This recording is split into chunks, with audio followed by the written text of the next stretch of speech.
Pierre. Hi. Good morning, Mark. Good morning, Johanna.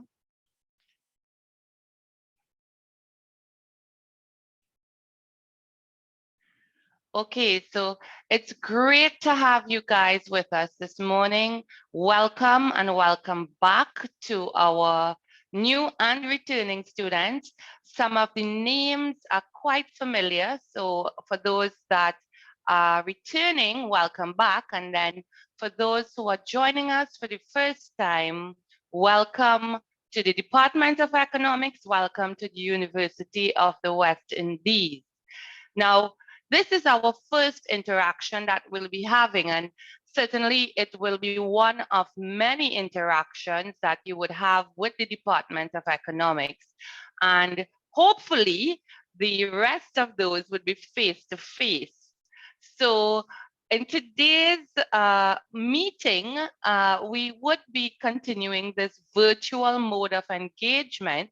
You would see some of our department members and you would hear from most of us, but certainly we look forward to seeing you face to face, to meeting with you, speaking with you, and interacting with you as the semester begins and as we continue with your programs. So let me begin by introducing myself.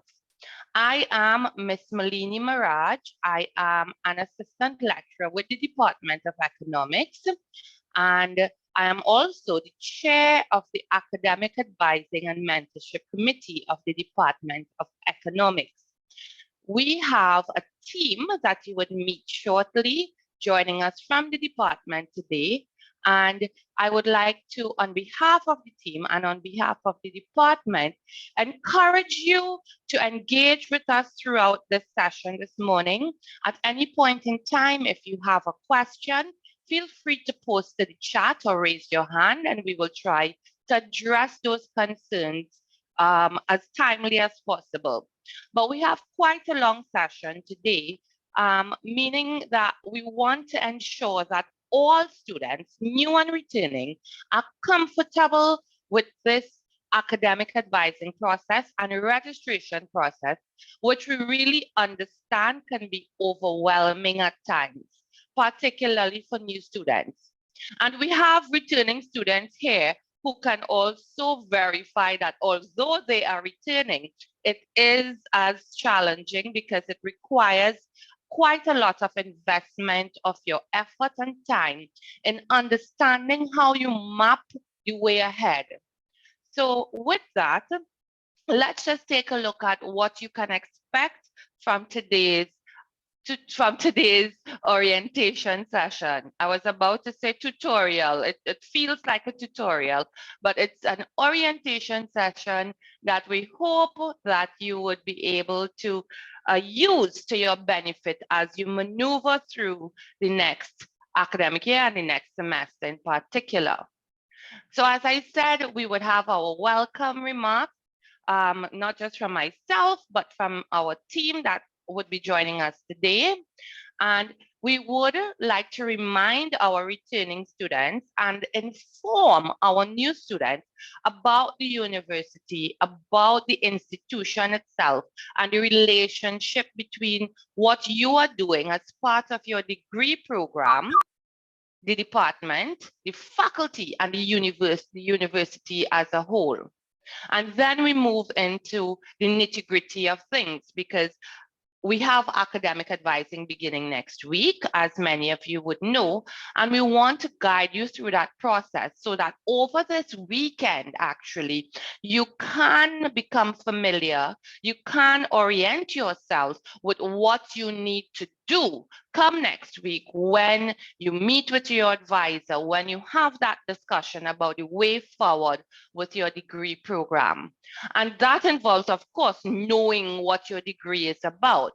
Even some returning students who are with us can continue with the orientation this morning to refresh yourselves about what your degree is about. What does it involve?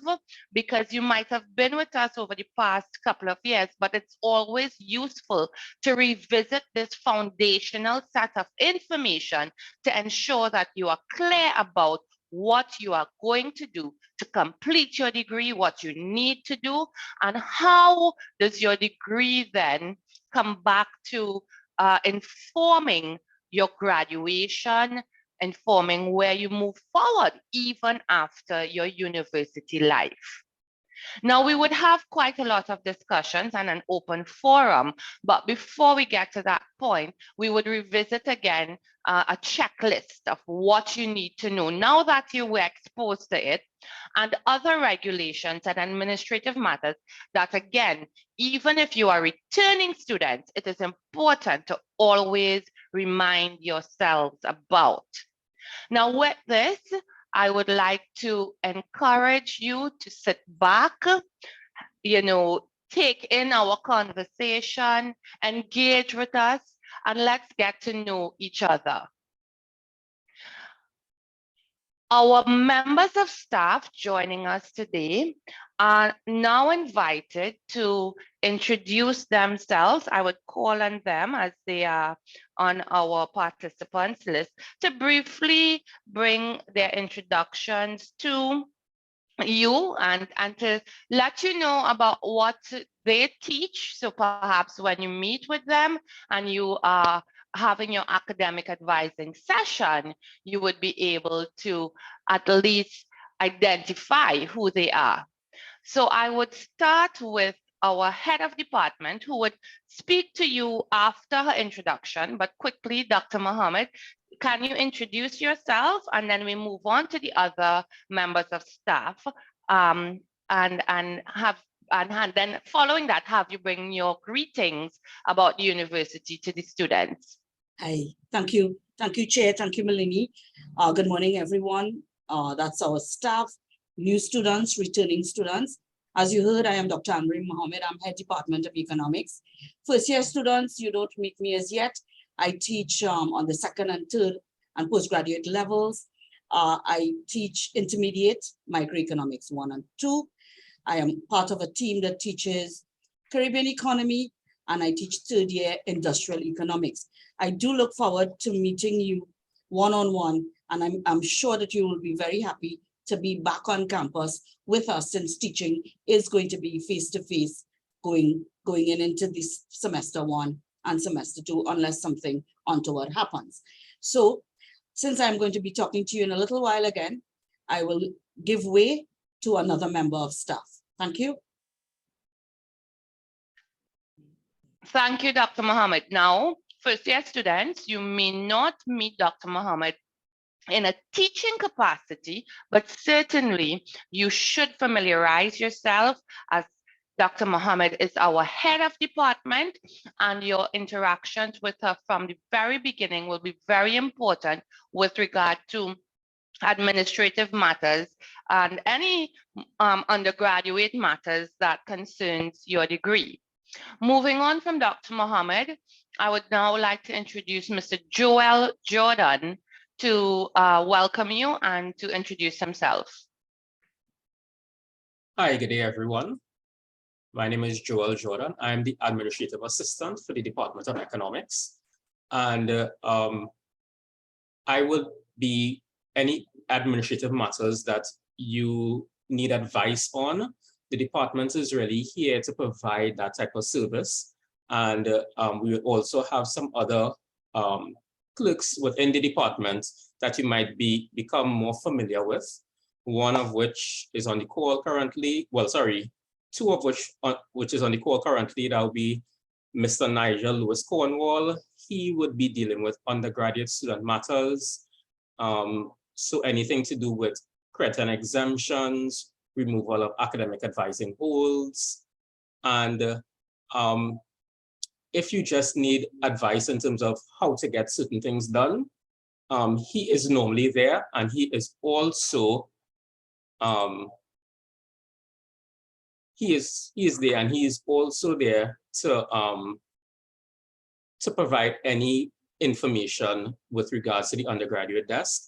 And then we have Miss Louise Dionanandova, and she also deals with the undergraduate desk, and she would be with you guys if you decide to visit us. So those are the two members of staff. I'll just ask them to come on camera briefly. But welcome to the Department of Economics. And I hope that you have a very successful and productive semester.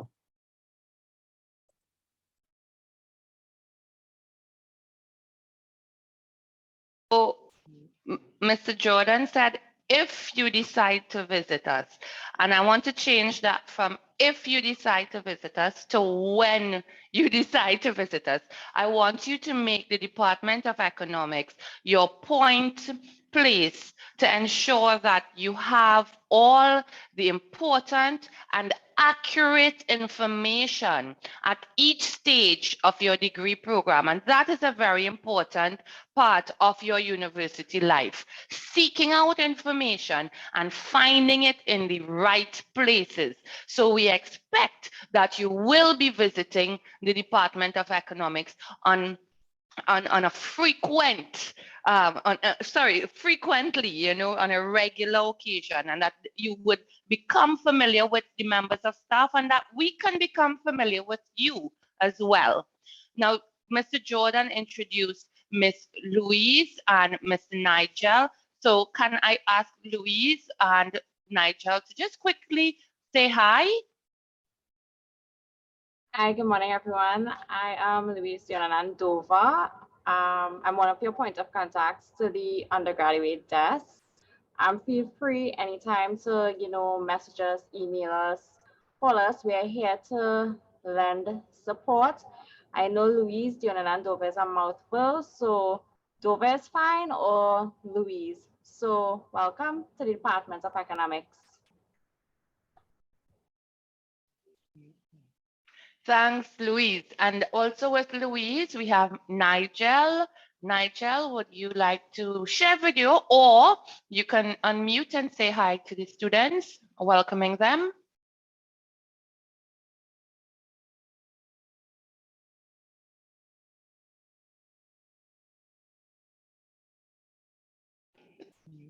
Nigel, good morning. You are muted. Can you unmute?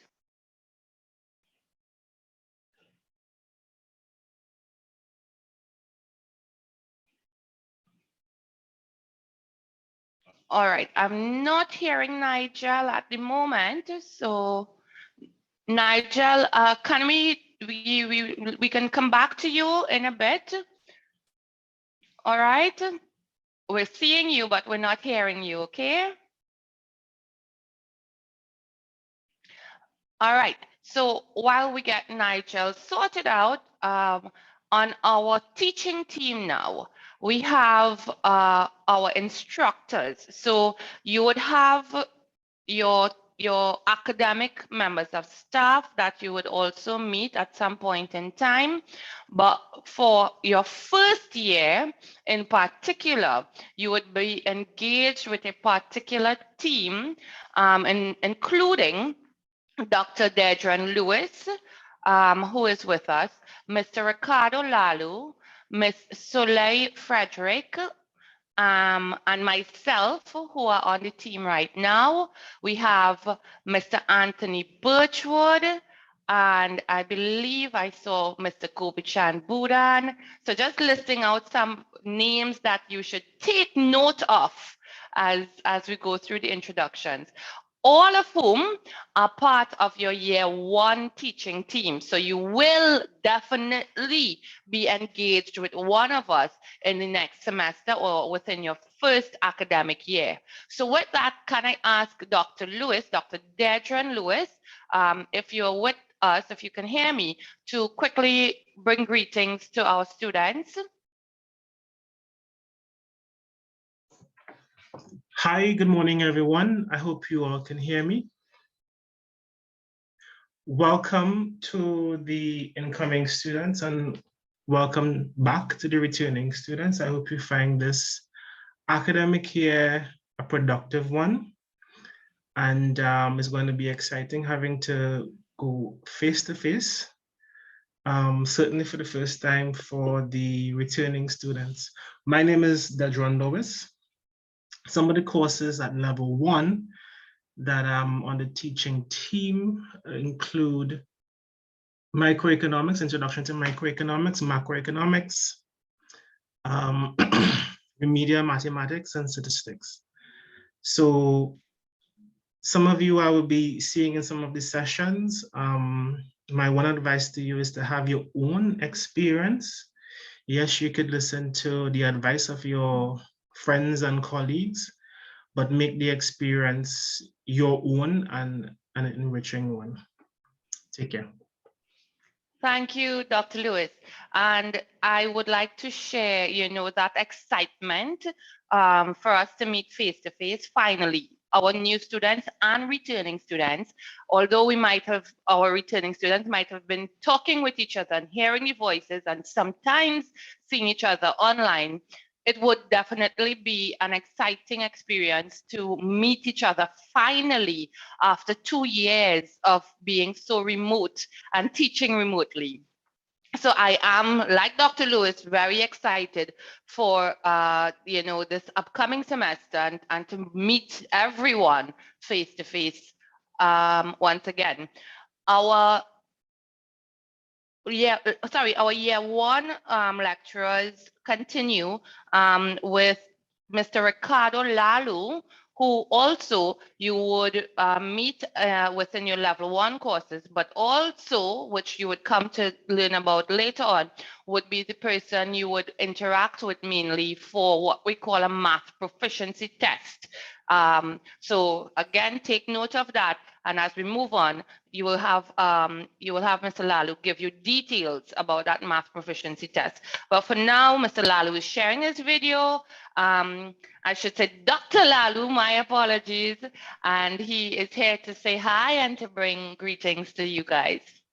Good morning, everybody, new students and returning students.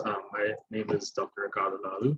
I look forward to seeing everybody back in person finally in this new academic year. As Melanie has said, I teach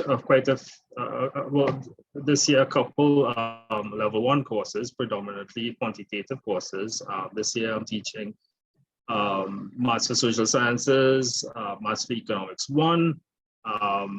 That's at the level 1 and level 2. I'm teaching statistical methods, and at the level 3, I'm teaching corporate finance. As Melanie said, later on I'll talk to the new students mainly about the maths proficiency tests, which feeds into some of the it feeds into some of your level 1 math courses. Depends which one you have to do and stuff, right? So talk about that a little later. Right, back over to Melanie. Thank you, Ricardo. Now with us, we also have Dr. Anthony Birchwood. Dr. Birchwood is also one of the level 1 lecturers. He also has responsibilities at level 2 and 3, but many of you would also be meeting him at level 1 for introduction to microeconomics in semester 1. An introduction to macroeconomics in semester 2 of your first year. So Dr. Birchwood, if you are with us, feel free to say hi, feel free to welcome the students.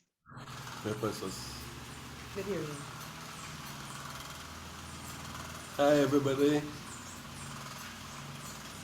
Good morning, Dr. Birchwood. Right. You hear me? There's some Yes. background, background noise, but I can't hear you. Yes. Okay, right. So I am Anthony Birchwood. Your level 1 lecturer. I teach all the way up to the final year. And it is very good to see you all in person. It's very nice to be welcoming you in person. So we'll see each other, right? Okay. Definitely. All right. Thank you, Dr. Birchwood. We also have from our teaching team, particularly at level 1, also Ms. Suley St. Ho, but we have her listed on the chat as Miss Soleil Frederick. But as you meet her, she will specify her title to you. At this stage, I'm inviting Soleil to say hi and introduce yourself to the students.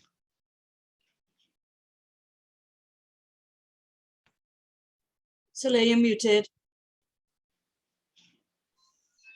Morning, everyone. All right. Welcome to all the new and returning students. My name is Dr. Sulai Sengo. Although you see Frederick, it's Sengo now. You will be meeting me for some of your level 1 courses. So I teach for this semester remedial mathematics, mathematics for economics 1, statistics, and microeconomics. And I just want to wish you all welcome back to the campus, and I can't wait to meet all of you. Bye. Thanks, Soleil. And certainly last but not least, we have Ms. Kopichan Budan. Kopichan is also one of the level 1 teachers that you would be interacting with. So Kopichan, can you unmute and say hello to our new and returning students, please? Good morning, everyone. Welcome to our department orientation. I would like to take this opportunity to warmly welcome all our new and returning students. All right, you all will be seeing me, literally seeing me, because we're face-to-face, right? Face-to-face for courses such as Introduction to Micro and Macro Econ, as well as mathematics at level 1. Yeah, so I look forward to seeing everyone, right? And all the best and take care. Thank you, Kopichan. So this is a sample of the Department of Economics team.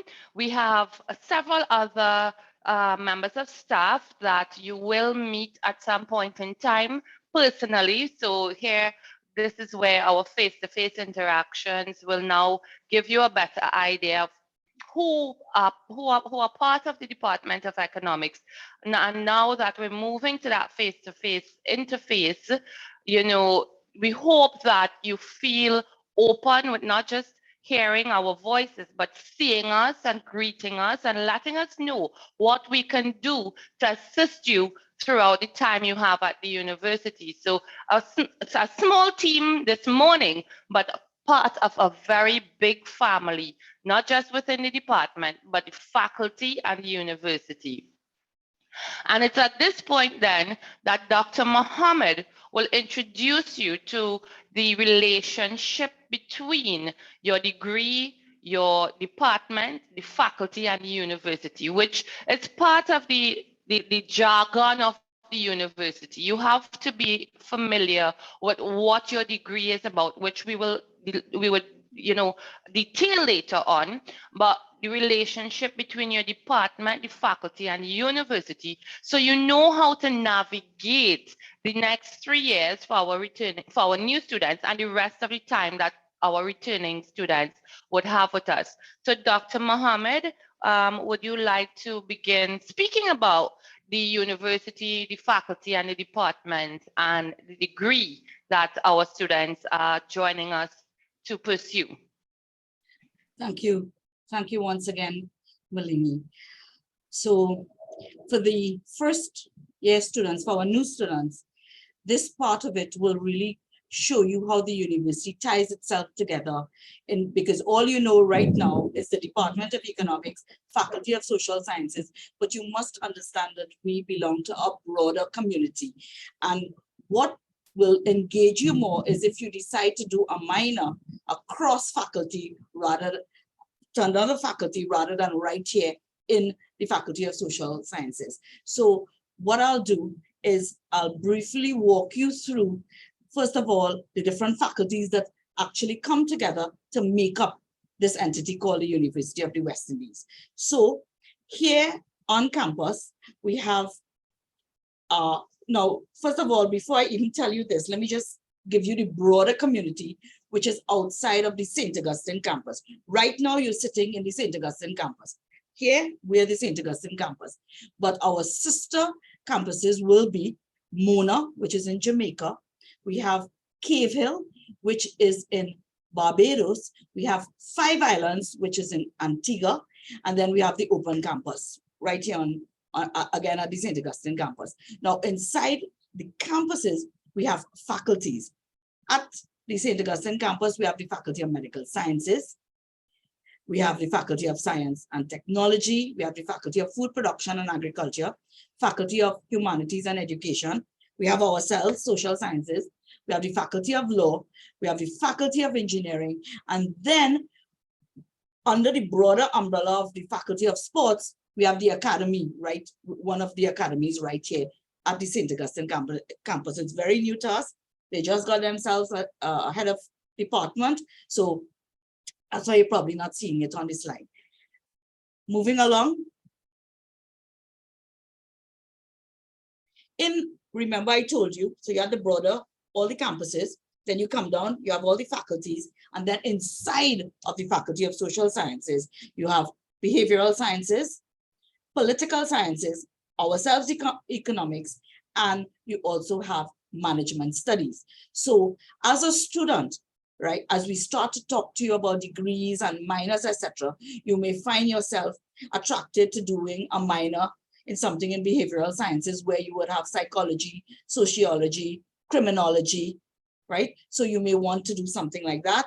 You may want to do something in political sciences, or a lot of our students also attracted to management studies where you might want to have a minor in management studies, in HR, in finance. So this is what will now tell you, okay, I want to do something a little bit different. I want to add something to my degree. And this is the choice inside our faculty that's available to you.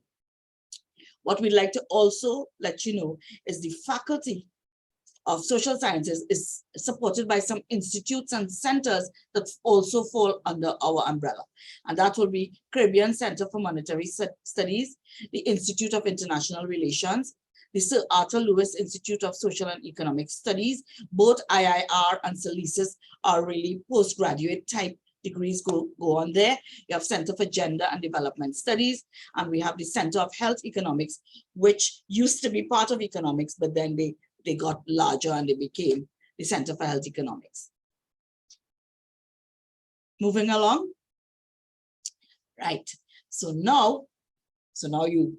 first of all, campuses, faculties, inside of the faculties, departments, and now you have some degree options that will become available to you. Remember I told you, so for economics, in the Department of Economics, we offer a major in economics. We offer a special in economics. I'm only talking undergraduate programs right now. And we also offer a minor in economics and minor in environmental economics. So as an economics student, even though you're doing a BSc in economics, you can have a minor in environmental economics. So this is to do with our department. As we move outside, for example, in management studies, you can have accounting, banking and finance, hospitality, insurance and risk management. And as you go down the list, you're seeing a number of things. And this is not all. As you read your book, and we will encourage you to read your faculty booklet. Remember, the faculty booklet that's associated to you is the year you enter university. So you're the class of, you entered in 2022-23. So that booklet is going to be your guide as you go forward in your university life. So anything you need to find out in terms of courses, what are prerequisites, and we're going to walk you through all of that as we talk through this. So I don't need to tell you now, but one thing I'd like you to do is get very familiar with your booklet. And that'll be the booklet and your year of entry, because sometimes things may change, right? But when you enter, that's going to be, those are your rules and regulations until you graduate from the university. So I want you to get familiar with that, familiar with your prerequisites, and become one with that booklet, because many times you want to take, and most importantly, and Ms. Maraj mentioned it earlier, when confused, yes, it's nice to talk to your colleagues. Yes, it's nice to talk to someone who may have graduated, but really who you should be talking to is our members of staff in the Department of Economics. And feel free to send us. If you do not want to come in person, or you couldn't come in person for a particular issue that you may be having, email us. We will usually answer within 24 to 48 hours according to what we are trying to get, what information we're trying to get for you. All right, it's not that we forgot you or your email dropped to the wayside. We will acknowledge your email and we will get the advice to you. And then you can also always come in person. My door, as not only head of department, but as a lecturer here on campus, it's open to you. You come to my office, you make an appointment, you send me an email, you'd like to talk to me, you make an appointment. And also another thing, feel free to visit our Department of Economics webpage. It gives you our contacts, it gives you our email addresses, it gives you course outline. It opens up your world to what's happening in the department at all times. So we'd like you to become very familiar with that also. And then you pop us an email and I will meet with you. You set up an appointment, and I personally answer my emails very quickly. So you don't have to wonder if I got it or what's happening. All right, so feel free, our door is open. We don't want you to be confused. We don't want you to be getting advice that may be wrong and may lead you down a path that caused you to take 4 and 5 years to finish your degree because you listened to someone and you took the wrong option. All right, that's what academic advising is also all about. Sorry about that long journey, but I think it's something that we need to say, Malini. Next slide. Right. Services offered by the department. So we are committed, as we've been saying. Mr. Jordan, he is the supervisor of the secretariat here at the Department of Economics. We are committed to serving the academic and wider population through whatever we're offering through the roles. Now, what do we see ourselves as? We provide guidance and consultations to students on their course of study. Mr. Maraj told you that she chairs the academic advising and mentorship. So you're having some little issue, you need some mentoring, we can also arrange that for you. We're here to transfer knowledge, right? Now, we're not saying that we're only transferring knowledge to you. We want you to reach out, reach back, talk, interact. So it's transferring of knowledge across the board. Sourcing and retaining persons with knowledge and skill and the ability to satisfy specific needs. So we try to get the best lecturers, the best instructors, the best tutors, people who know what they're about, they have experience, and they will be able to guide you along your path. And of course, we are also here to formulate and execute research objectives consistent with development needs in the Caribbean. So when you come in here and you start talking economics, we take you out of the Western type textbook material and we integrate you to Caribbean material. So that's why we said Caribbean economy. You will learn as you go forward that our economy and the economies that we have in these small islands are a little bit different and they need a little more care when dealing with it. And that's what we're here to do. We not only teach you the Western type economics, but we marry it with our Caribbean problems and needs. Next slide, please. And finally, before I part ways for a short while, I will let you know that inside of the Department of Economics, we have some research clusters, and research clusters are things that we do here in the department, but then sometimes when you're ready to, when you have graduated and you want to do some postgraduate work, here is where you will come back in. So we have the Center for Health Economics, and the title says exactly what it is. We have Sustainable Economic Development Unit, of which Ms. Maraj is part of. We have Labor and Poverty Studies Unit, and that's Dr. Scott, and you will meet him when he's one of our first year lecturers in semester 2.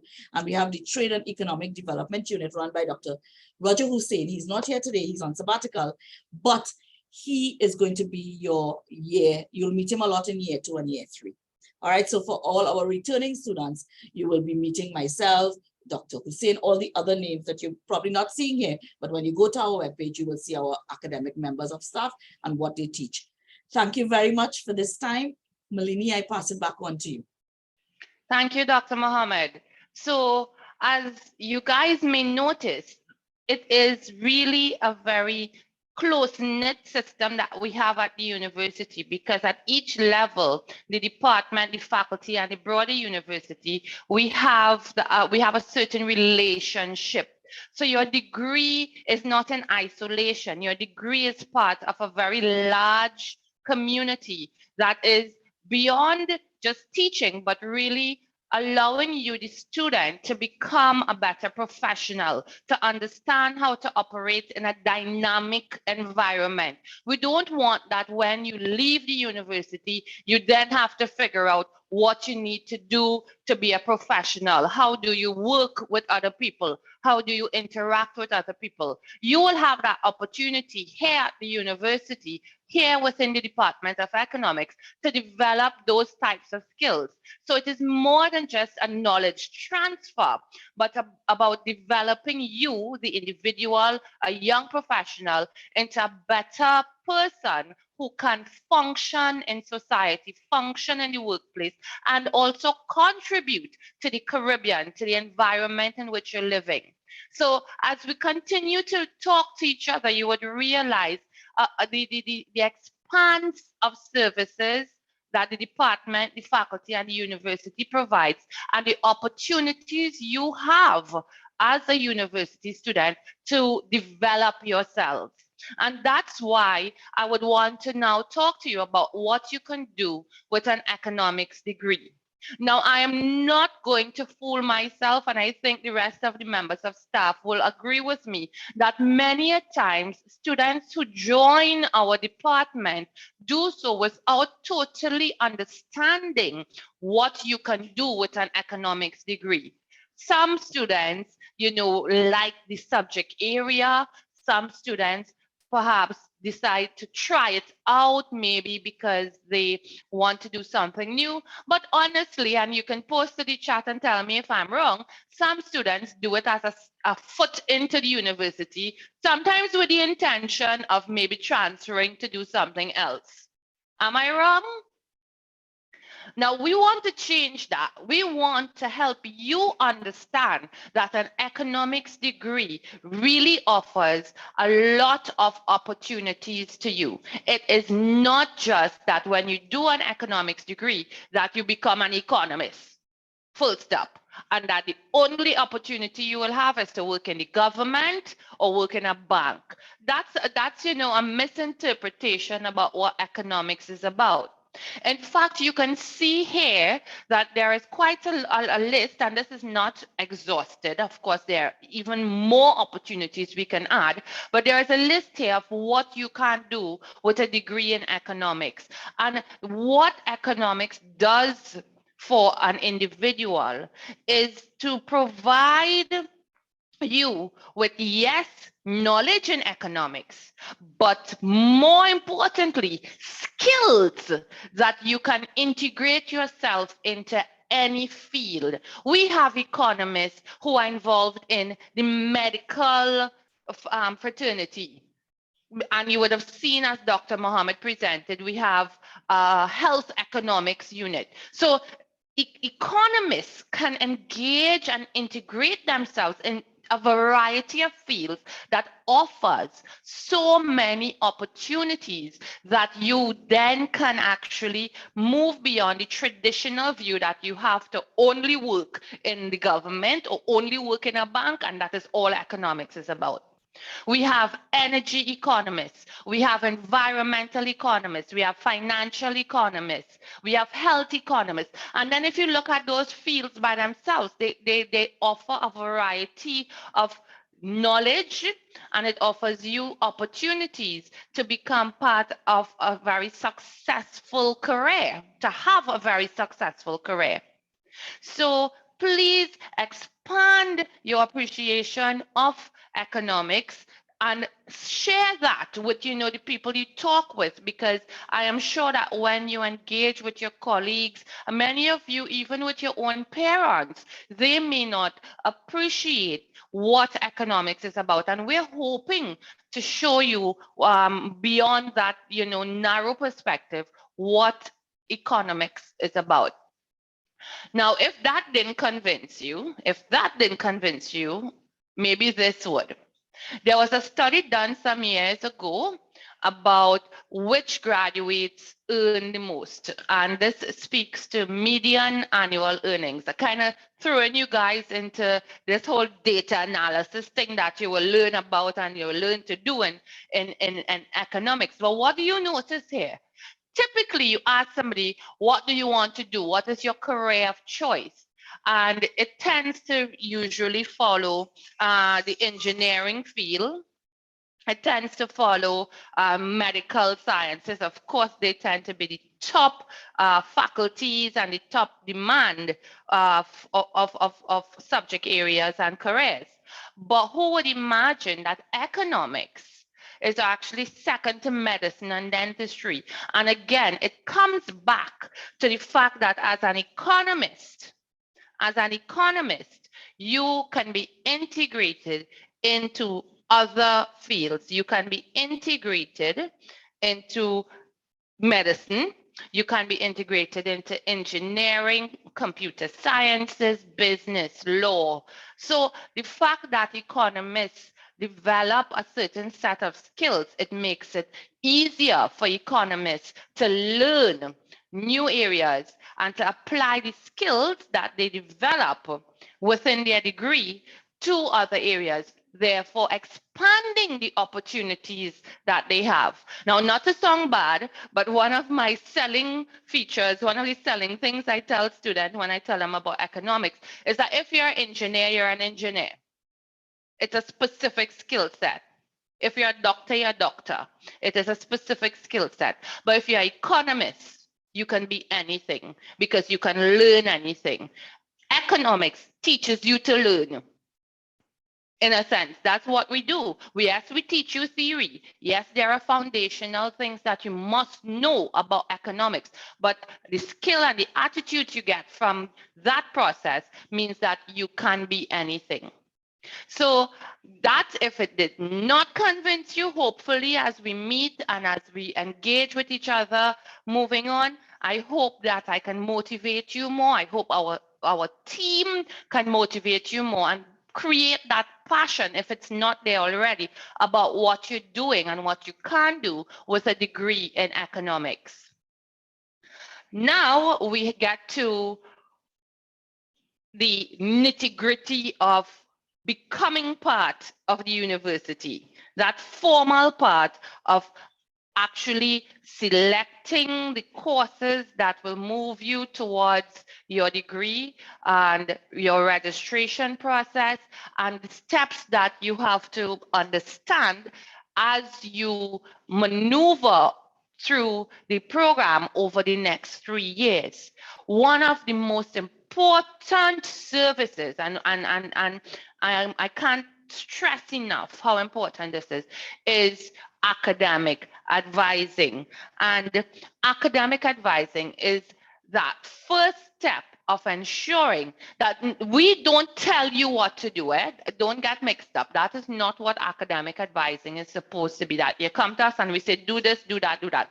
But we explain to you what your options are, what your opportunities are, what your requirements are, and you make that conscious decision that I am crafting my degree in a certain way. I know what I have to do, and I know what I am interested in, and I'm going to develop my degree. You're taking ownership of the degree. I'm developing my degree to satisfy what I see myself as and what I would want to use the degree for moving forward.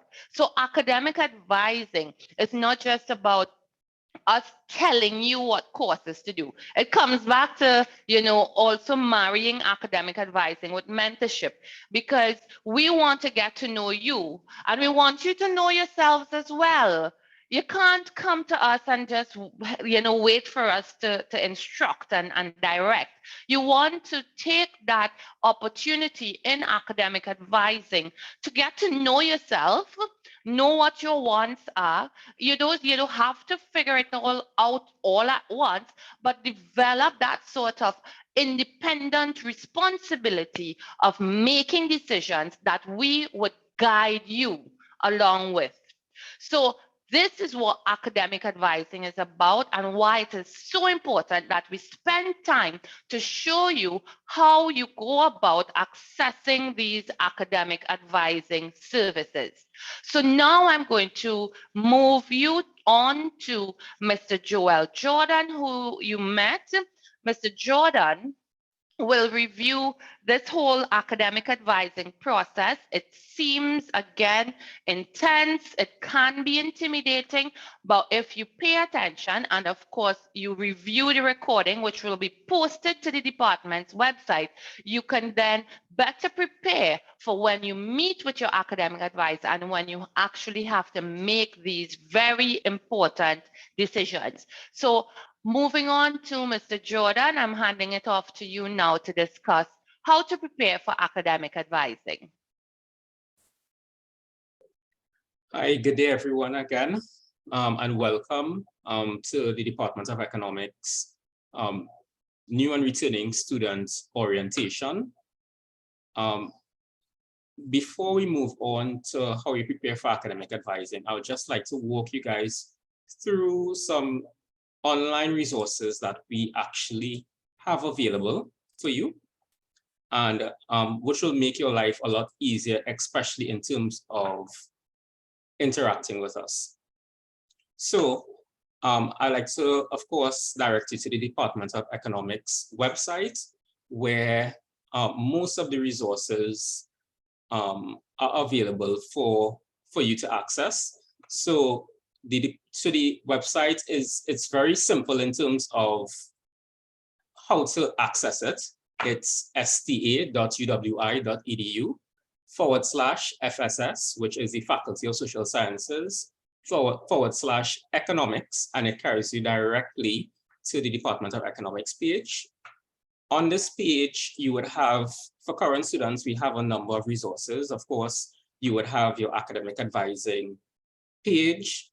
You would have a link for past and current course outlines. It will have the link to your timetable for the semester. So this is where you would access your schedule in terms of for your classes. And also it has the student query form. The student query form is a quick way for you to communicate with us, yes.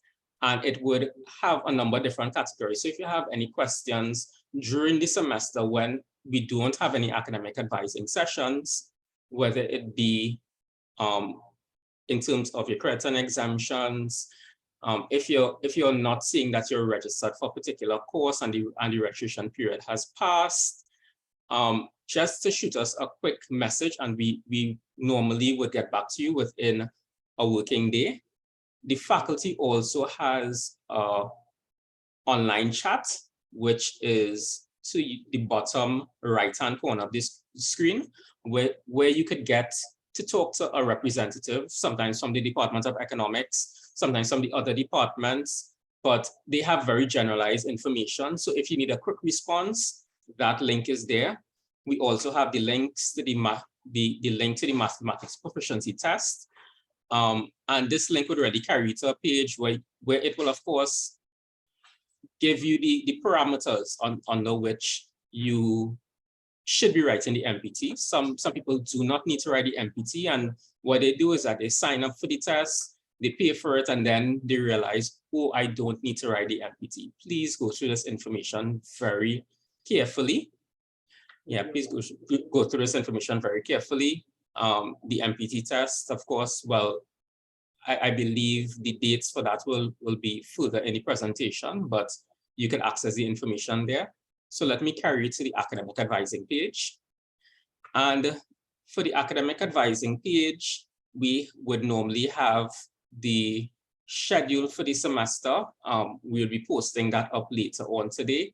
And also we'll be populating the site for academic advising, because usually what happens sometimes is that when we post it up beforehand, people rush the book sessions, and then we have a whole bunch of people trying to switch sessions when they really go through the orientation process. So we have on the site, we will have, of course, where you would book your academic advising sessions. Academic advising is happening online this semester. We are not too sure if it might switch to face-to-face, but we will always be maintaining a booking session, a booking platform, right? So you will find information, whether it be your level 1 academic advising form, we'll put up the level 2 academic advising form, but we'll also be adding the level 2 academic advising form to this particular website. Your program requirements, and this would carry you through this will carry you through in terms of your program and what is expected for your program in terms of the core courses. Feel free to discuss with your academic advisor the courses you want to choose for your elective programs. So we have the BSc Special, and we have, if you scroll down, the BSc Major. So everything is there. All right. Also, with respect to the faculty booklet, you can also access this. Let me just kind of carry you through that in terms of, all right, let me go back to the university's page so that you could see how simple it is. So on the university's page, which is the first part, which is sta.uwi.edu, you scroll down to current students. All right, so information for, and you see current students. And when you visit the current students page for more information, right, it has the useful links at the side here in terms of online forms and booklets, and it also has the faculty booklet archive. You can use both of these links to be able to access the faculty booklet. So when you click, if you click on the faculty booklet archive, I don't believe that the new faculty booklet is posted as yet. It should be posted by this afternoon so that new students will be able to get their academic advising. And you would see all of the faculty booklets according to faculty. The Faculty of Social Sciences is right here, and under undergraduates, and for postgraduate students, it will be under postgraduates. So I would just like to bring you back in terms of academic advising. So in terms of academic advising, once you click on to book your academic advising session, right? So I'm clicking on the link. It will carry me to the academic advising booking page. And on the booking page, we would have two selections. One is for the undergrad students and one would be for the postgraduate students, right? So as you currently see it, there is no option to click on any of the dates as yet. However, to be able to get that option, you need to be able to choose a service, right? So once I click on the undergraduate list, you would see, for the purposes of this session only, please note that these times are not necessarily available for this advisor, but for that part of the service,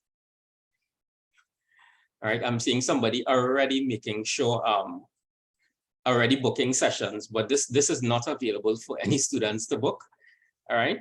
So on the 23rd of August, you would see that will be available. That would be Tuesday. Please know that we will have sessions during the week, and we only have it back weekly. So from the 22nd to the 26th will be available to all students, all right? And on the 26th, then we would post up the sessions for the 29th to the 2nd of September, 29th of August to the 2nd of September. So if by chance all of the academic advising sessions are booked for the week, do not panic. Do not panic. We would be posting sessions on the Friday, all right? And the same thing would be because I believe we have 3 weeks of academic advising, so the 22nd to the 26th, and we have the 29th to the 2nd, and then we have the 5th to the 9th, I believe. Let me just double check that. Yeah, the 5th to the 9th of September, right? So in terms of choosing your academic advising session, you will choose the 23rd. and then you will go to select staff. For the purposes of this session, we just assigned Dr. Mohammed, which is the head of department. However, these sessions are not necessarily available. So anybody who would have booked during just this time, we would be canceling all of these sessions, right? You choose a time, right? You put in your information. So, all right. You put in your information, your email address.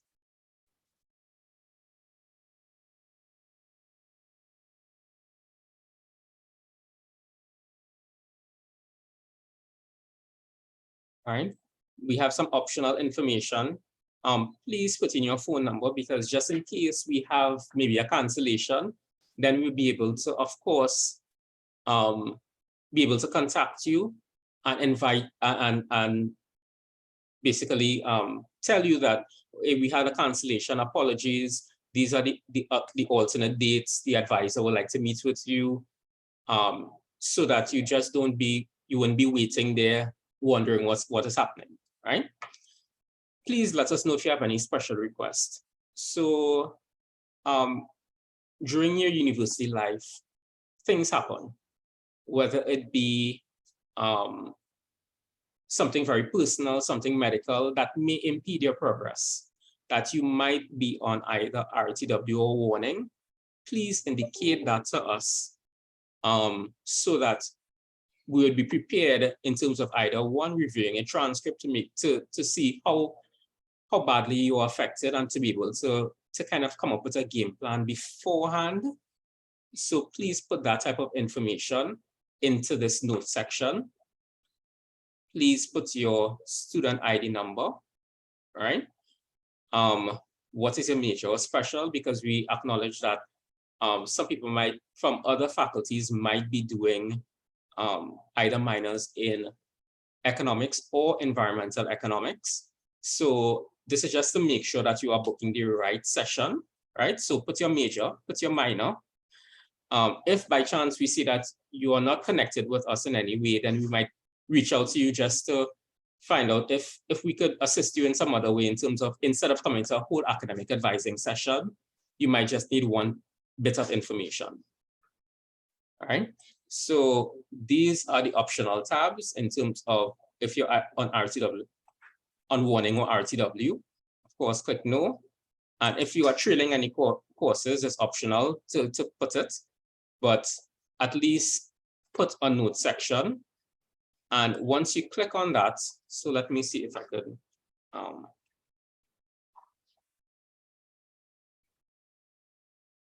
just fill it out and just show you guys how it works.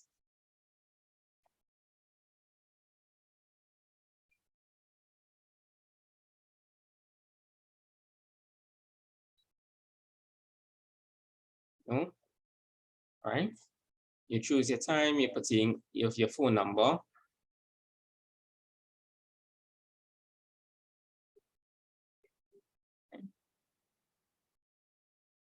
All right. See, that bit of information is missing.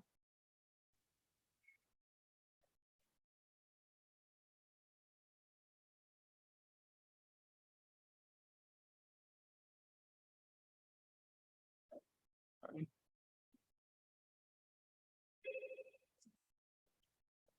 And you book your session, right? So when you book your session, you would get a confirmation email, and your academic, it will appear on the calendar of your academic advisor, right? So this is basically booking your appointment, right?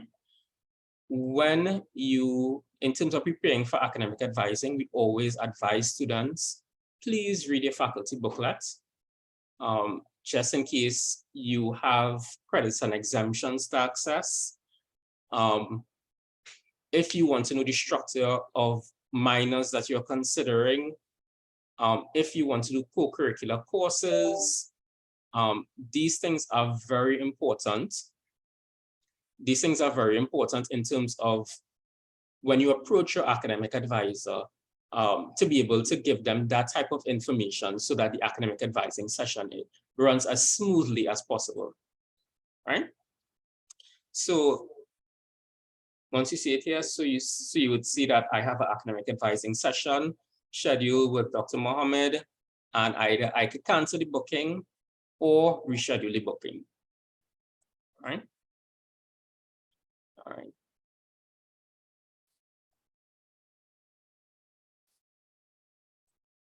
I want to move over to the academic advising form. The academic advising form should be filled out during the session and not before the session has started.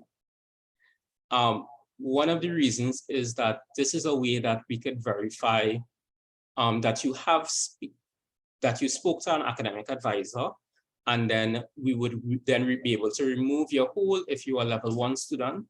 Level 2 and level 3 students do not have academic advising holds. However, we do strongly recommend that they come to an academic advising session, especially when they're approaching the finish line, ready for graduation, just to ensure that you have done everything to be able to graduate. And if you have not, then we'll be able to address it as soon as possible. All right. So on the website, we would have specified, on the website, we would have you would see the academic advising form, and this is where you will be able to access it from, right? And this academic advising form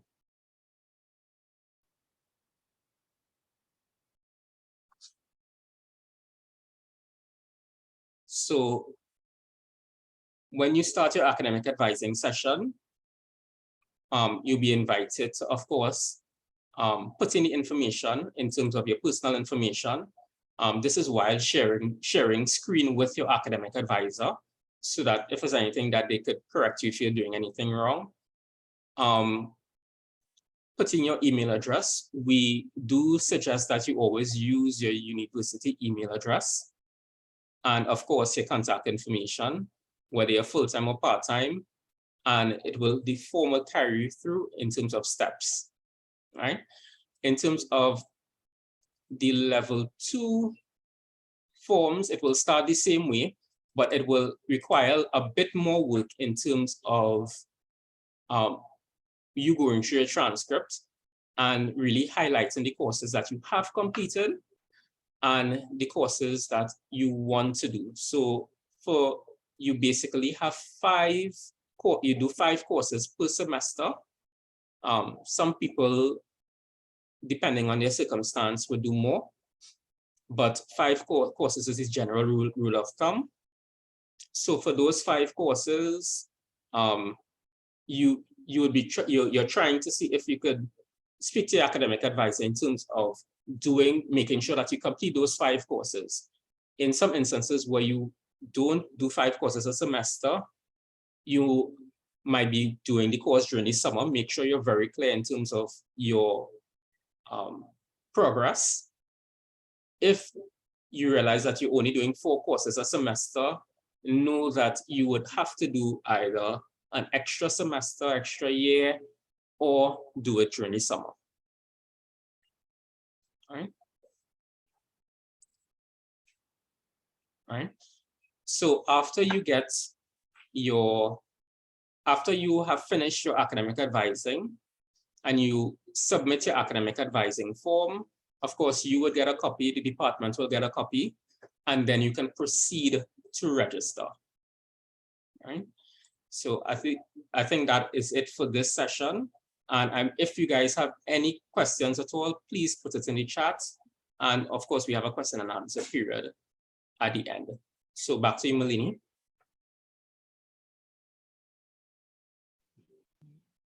Thank you, Joel. I saw a question on the chat there concerning the declaration of minor. So Nikhil, as first-year students, you would not be required to fill out any declaration for minors because you would not have completed the courses for a minor just yet. The declaration of a minor is for returning students. So those of you who are returning right now, this is for your information, where you are in your final year and you have completed all or at least the majority of courses that will qualify you for the minor, then you complete the declaration of a minor. Okay, so for first year students, that is not necessary at the point in time.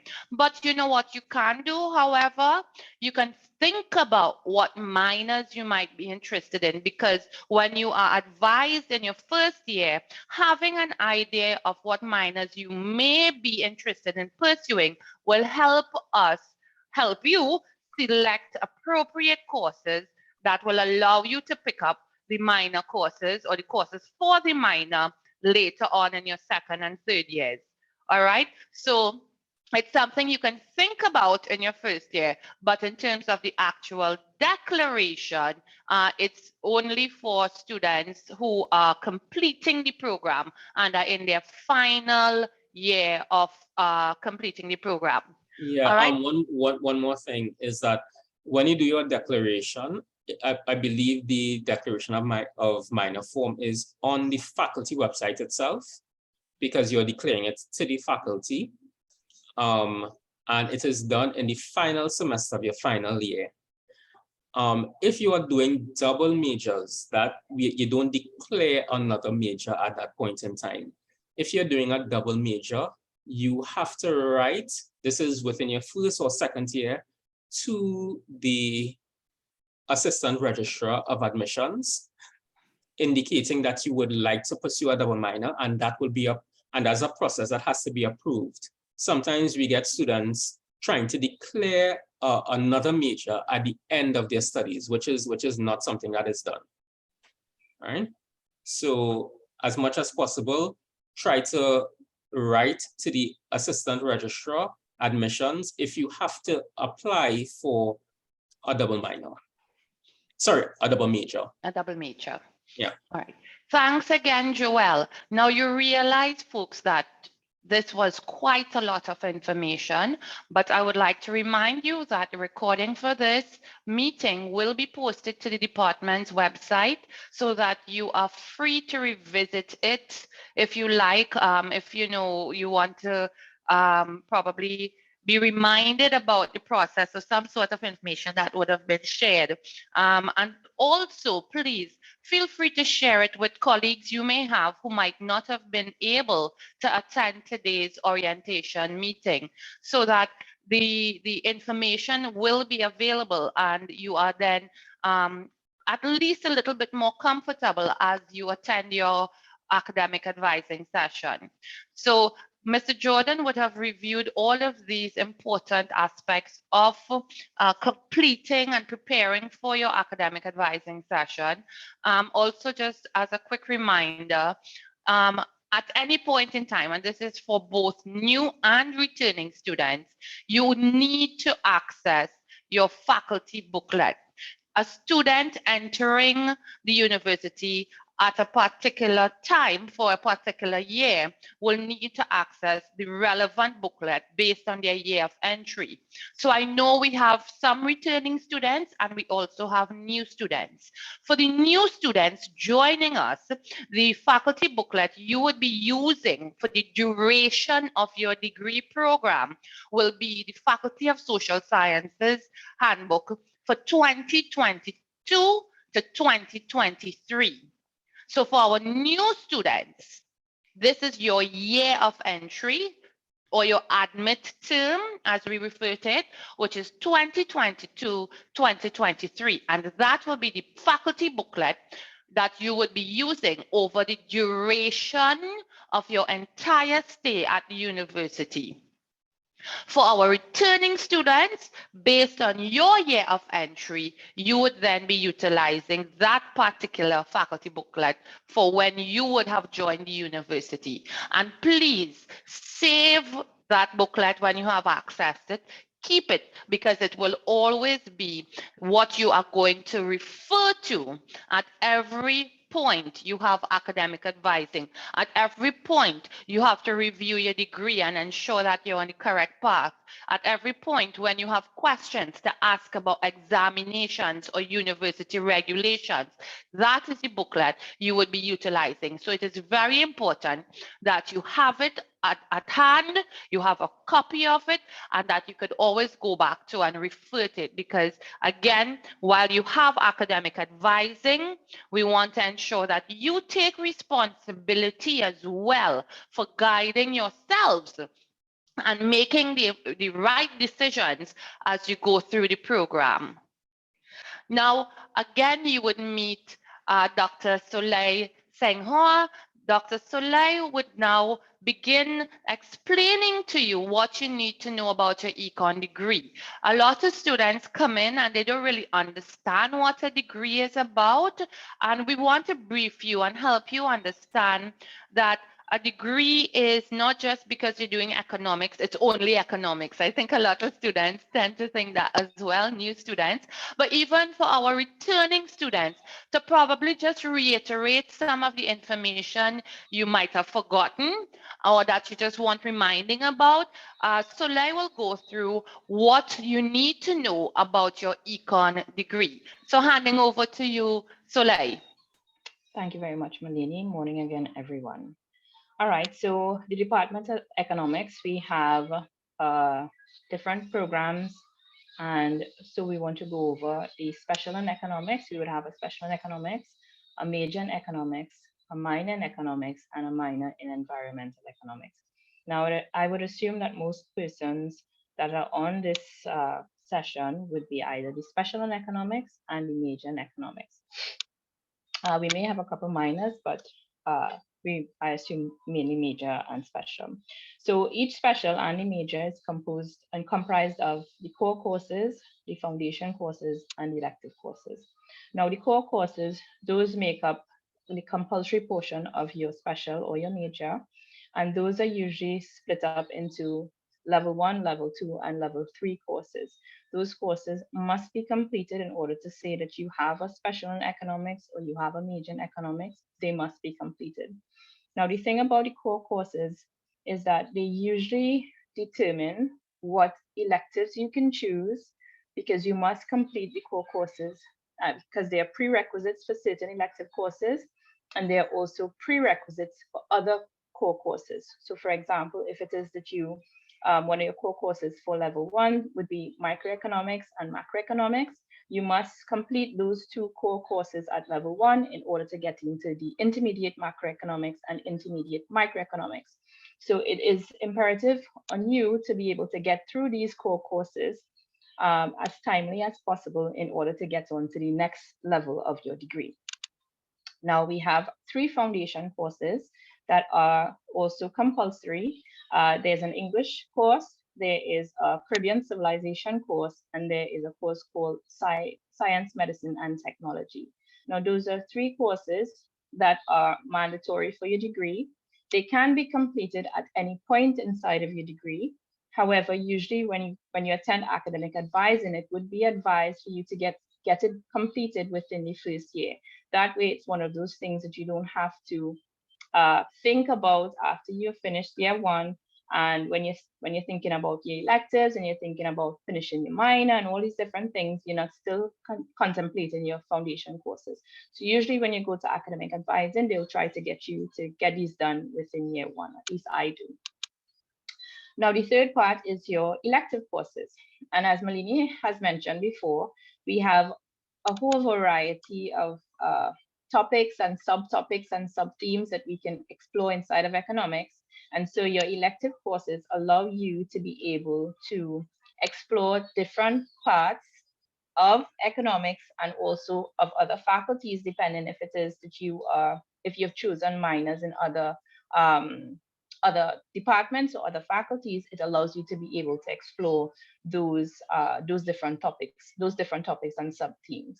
And so from your initial year 1 level 1 courses here, you would get an opportunity to choose some electives which could inform your minor and should inform your minor, which is why Malini mentioned before that you should be thinking along the lines of your minor. You don't have to decide now, but you should be thinking about what it is that you want to do.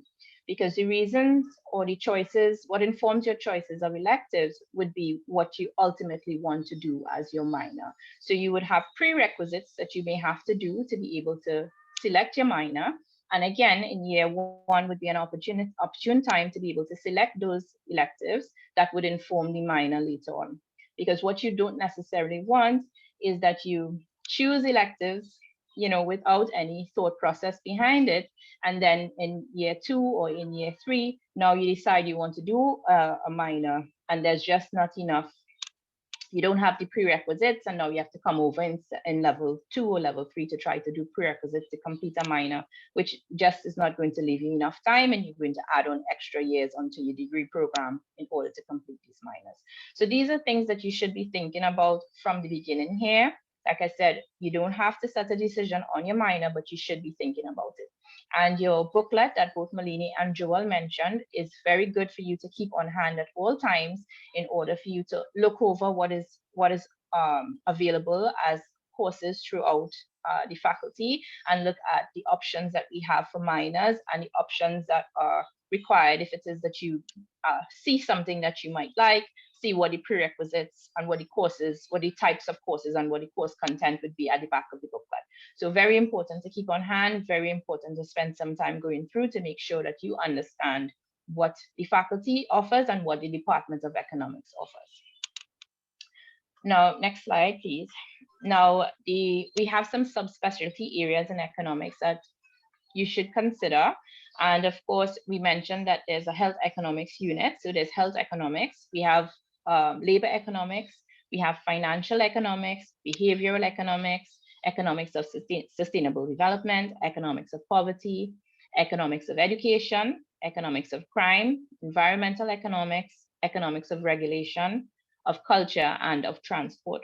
Now, all of these would have electives that would be attached to them that would allow you to be able to explore some of these different subspecialties, so that if it is that you know that you have an interest in a particular area inside of economics, aside from learning just your core components of economics, you can then head into these subspecialties. So for example, if you are interested in poverty, you can head towards economics of poverty. So you can do things in social economics and health economics that would allow you to be able to touch topics like that, right? So these are just some of the options that we have in the Department of Economics. And like I mentioned before, the booklet would allow you to be able to see what sort of courses that we carry that will talk about some of these topics. And the back of the booklet would give you more specifics on the topics themselves as to what content would be carried inside of these topics, inside of these subspecialties. And so you would be able to see for yourselves while going through your booklet, what are the opportunities and options that are available for you. I'll hand over to Melini. Thank you. Thank you, Soleil. So I am now going to hand you over to Dr. Deirdre Lewis, who would actually provide some more details in terms of what Soleil would have presented with regard to the selection of your courses and what in particular are those components of the level 1 courses she would have mentioned, your core, foundation and electives, and how with the combination of the courses you select at levels 1, 2, and 3, your degree is going to be awarded. So Dr. Lewis would now begin explaining overall what your degree requirements are and how at each stage you select courses to complete the requirements so that you are able to graduate upon completing what you're seeing here as the necessary credits to qualify for your degree. So Dr. Lewis, handing over to you now. Okay, thanks again, Melini. And good morning again. So to add another layer to what my colleague just described, typical degree program under the Faculty of Social Sciences is built as follows. Students are required to successfully complete 30 courses over 3 levels, levels 1, 2, and 3. Each successfully completed course carries 3 credits. This is important to note. Just give me a quick second, sorry.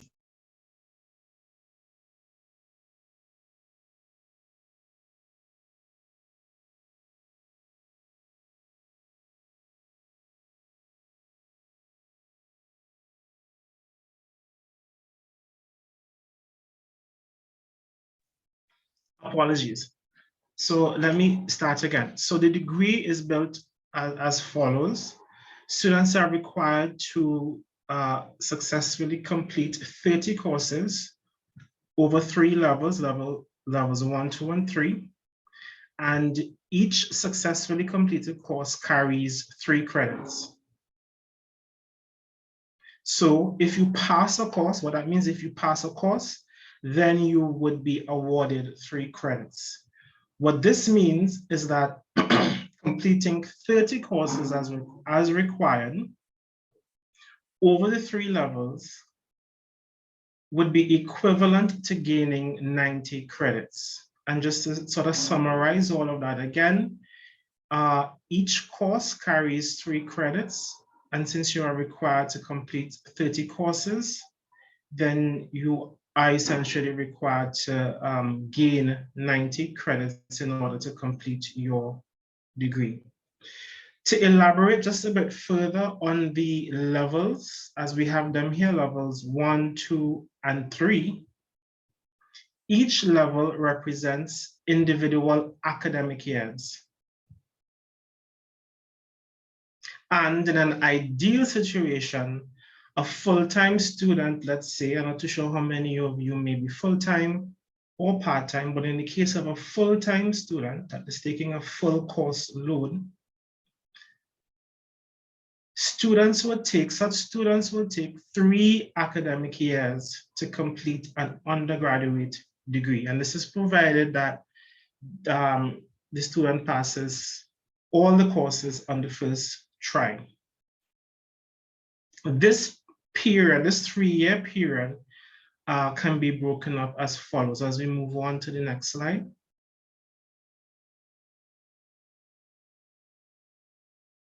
So level 1 will be equivalent to year 1 or your first year at the university.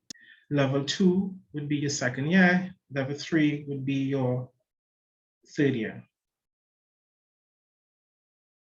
Courses can also be subdivided. So as you select your courses, they can be subdivided or categorized by these levels, levels 1, 2, and 3. So you have level 1 courses, level 2 courses, and level 3 courses. And students are therefore required to successfully complete a group of these courses at the respective levels. It is important to note that the degree program is cumulative, and my colleague would have elaborated on this, in that each level builds on the previous. And so ideally your level 1 courses are seen as prerequisites for your level 2 courses, and your level 2 courses are seen as prerequisites for your level 3 courses. At level 1, as we move on to the next slide, at level 1, students are required to complete successfully 10 courses, which would be equivalent to 30 credits. And over the course of level 2 and level 3, students are required to complete 20 courses or the equivalent of 60 credits. At level 1 also, these courses are normally referred to as your compulsory courses, including your core and your foundation, which we would talk about a little bit more later on in the presentation. and your remaining courses at level 2 and level 3 can be allocated as follows.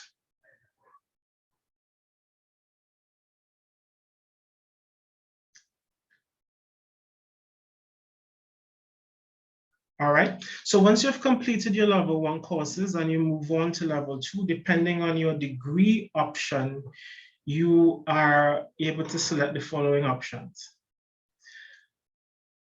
You can read for a special, let's say a special in economics. And what that comprises of, students would have to do 15 compulsory courses and 5 electives. You may opt to do a special with a minor, which the combination there will be 15 compulsory courses and then 5 courses that will go towards the minor. You may choose to do a major, where you would be required to do 10 core courses and 10 electives, a double major, 10 core courses in the discipline of study, and then an additional 10 courses in another discipline. This is where you can do cross-faculty or within faculty. You can do a major and a minor, 10 core courses, 5 core courses for the minor, and then 5 elective courses, and a major and double minor. Here you do 10 core courses for the major, 5 core courses for one discipline, and then an additional 5 for a second discipline. And this is really the breakdown of how to go about building your degree. And I move on, bring it back to Melanie. Thank you, Dr. Lewis. So let's put it all together. So far, we have been talking about what your degree entails. So your degree is awarded when you have completed a certain number of courses and obtained a certain number of credits having passed those courses. So when you pass a course in the Faculty of Social Sciences, you normally would be awarded 3 credits. To complete your degree from levels 1 to 3, the required number of credits would be 90 credits, which is the equivalent of 30 courses. No matter what combination that you're seeing here, if you add up the credits, whether it's a special and a minor, one major, double major, a major and a minor, etc., when you add up the credits, they will all come up to 90 credits. So it doesn't mean that if you're doing a double major that you're doing more courses than if you're doing one major or a major and a minor. They all add up to 90 credits, which once completed will allow you to graduate. All right, so of those 90 credits, you have level 1 credits, which must be completed. Those are your 30 level 1 credits. And then you have the remaining credits coming out of your levels 2 and 3. So we are going to discuss now your level 1 courses, which will then contribute to the required level 1 credits for you to move on. At level 1, and again, I know we have returning students, you can stay on and later we can probably talk about level 2 and level 3 options generally. But for level 1 now, we would want to look at what the requirements are for our new students. All right, if you're returning and you have some level 1 courses outstanding, again, you may benefit from this section.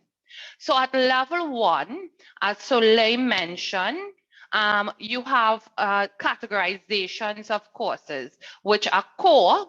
Those are your compulsory courses that we tell you are required, your foundation. Also, what we tell you as being required. And then electives, what you choose on your own to add up to your level 1 courses. All right. some of you may actually qualify for what we call exemptions. So if you would have completed certain courses at Cape, or you have certain passes outside of Cape, in some cases it might be open campus or Roy Tech, etc., you might actually qualify for exemptions, which will then also inform which courses you are selecting at level 1 and how many courses you may also select at level 1. So let's start with the foundation courses. Your foundation courses are compulsory courses that all students entering the Faculty of Social Sciences must complete. We recommend that you get these courses done in your first year. You don't want to be haunted by these courses when you're selecting level 2 and level 3 courses. So one of your primary concerns is where you're going to select and when you're going to complete these courses in the next 2 semesters. If you don't, it is okay. It is okay. We can work around it, and then in your following advising sessions in the next academic year, fit it in and adjust the suit. But it's really better for you to get them done in your first year. So there are 3 main foundation courses. 2 are English courses that you can see, it's either or. So you'll see Foundation 1001 or Foundation 1106. So it's either you do Foundation 1001 or 1106, depending on your CAPE passes in communication studies. And you're seeing the note at the bottom, which says that if you have exemption from Foundation 1001, meaning if you have a grade 1 or 2 in CAPE Communication Studies, then the option you have to select is Foundation 1106. If you do not, you would then have to select Foundation 1001. Now, there's also an attachment to this, because if you do not have a pass at CSEC English, all right, at grade 1, it means there's also what we call an English proficiency test that you would have to write before you can even select Foundation 1001. That information, which will guide you in terms of which of these you select, is available in the faculty handbook and will be discussed with you further in your individual academic advising session. But again, something you can read up on, familiarize yourself with, and also prepare for when you meet with your advisor next week. Have on hand what your CAPE passes are or what your matriculation qualifications are, whether it's at CAPE, Roy Tech, Open Campus, whatever qualifications you have that at hand so we can discuss what you are exempted from and therefore what you might need to replace or add as the case may be. You also have Foundation 1101, Caribbean Civilization, and Foundation 1201. So these courses are your foundation courses, which again, you have the option of splitting between semester 1 and semester 2. You would notice the English courses are only offered in semester 1, so you want to get that in there in semester 1, and then decide for Caribbean Civilization or Sci Med and Tech whether you want to put one in semester 1 and the other in semester 2, or allocate it according to your comfort and the rest of the courses you have to select. So we're talking about exemptions, and you see here what we mean by exemptions, because having completed certain CAPE courses, it means that we think, okay, you know what, we are comfortable enough with you knowing what the content of these courses are at level 1 at least, so we're not going to put you through it again. Now, that might be for some courses, not all. So the courses that you are awarded exemptions for are listed here, and then of course, it means that we expect you would have been granted grades 1 and 2 at CAPE in order to qualify for these exemptions. Now, there are exemptions with credit. So you're seeing here exemptions with credit, where once you decide, and this is optional, you can decide you want to do the course. right? It is optional, but if you decide you do not want to do these courses, but you want the credits for the courses, which again will count towards your level 1 credits, you can apply for an exemption with credit. The forms are on the university website and indicate which courses you would have qualified for that allows you to apply for the exemption with credit. And you would find that eventually, once approved, it will appear on your transcript and then the credits will be counted. In other circumstances, you may have exemptions only. All right, exemptions only. But I would like to highlight the exemptions only as it is specific to the Department of Economics, because it is also applicable to one of the main courses, the core courses. Core, now we're moving on from foundation to core, the core economics courses at level 1. And one of those is Econ 1003. So here I would like to ask Mr. Ricardo Lalu to brief you on the exemptions only as it relates to Econ 1003. Good day again, everybody. So within the department, the only course that you can get an exemption only from is Econ 1003, right? Which is Mathematics for Economics 1, which is your first 4-credit math course in the department. And that will be granted for passes in any of the following high school or secondary school level courses, subjects, right? So CAPE mathematics, pure mathematics, that is Unit 1 and Unit 2, GCE or CSEC, additional mathematics, GCE, advanced level mathematics, and AS mathematics, right? In terms of the CAPE mathematics or pure mathematics, you may have a 1 in, let's say, Unit 1, but if you do not have a 1 or 2 in Unit 2, let's say you have a 3 in Unit 2, then you won't get an exemption with credit from that course. It will only qualify you for exemption, right? What does exemption only mean? It means that exemption without credit means that you don't have, if you apply for it, you don't have to do the course Econ 1003, but you need to replace it with another level 1 course that is also worth 3 credits, right? To make up your fulfillment of the 30 level 1 courses, level 1 credits, right? And so it must be a level 1 course. You could also do a co-curricular course as well. I believe those are 3 credits as well, right? So as if you decide to take the exemption only, right? What happens if you don't have an exemption with credit or exemption only from Econ 1003? In that case, you cannot go directly into Econ 1003. You must take the maths proficiency test. So Melanie, if you could switch to the next slide, please.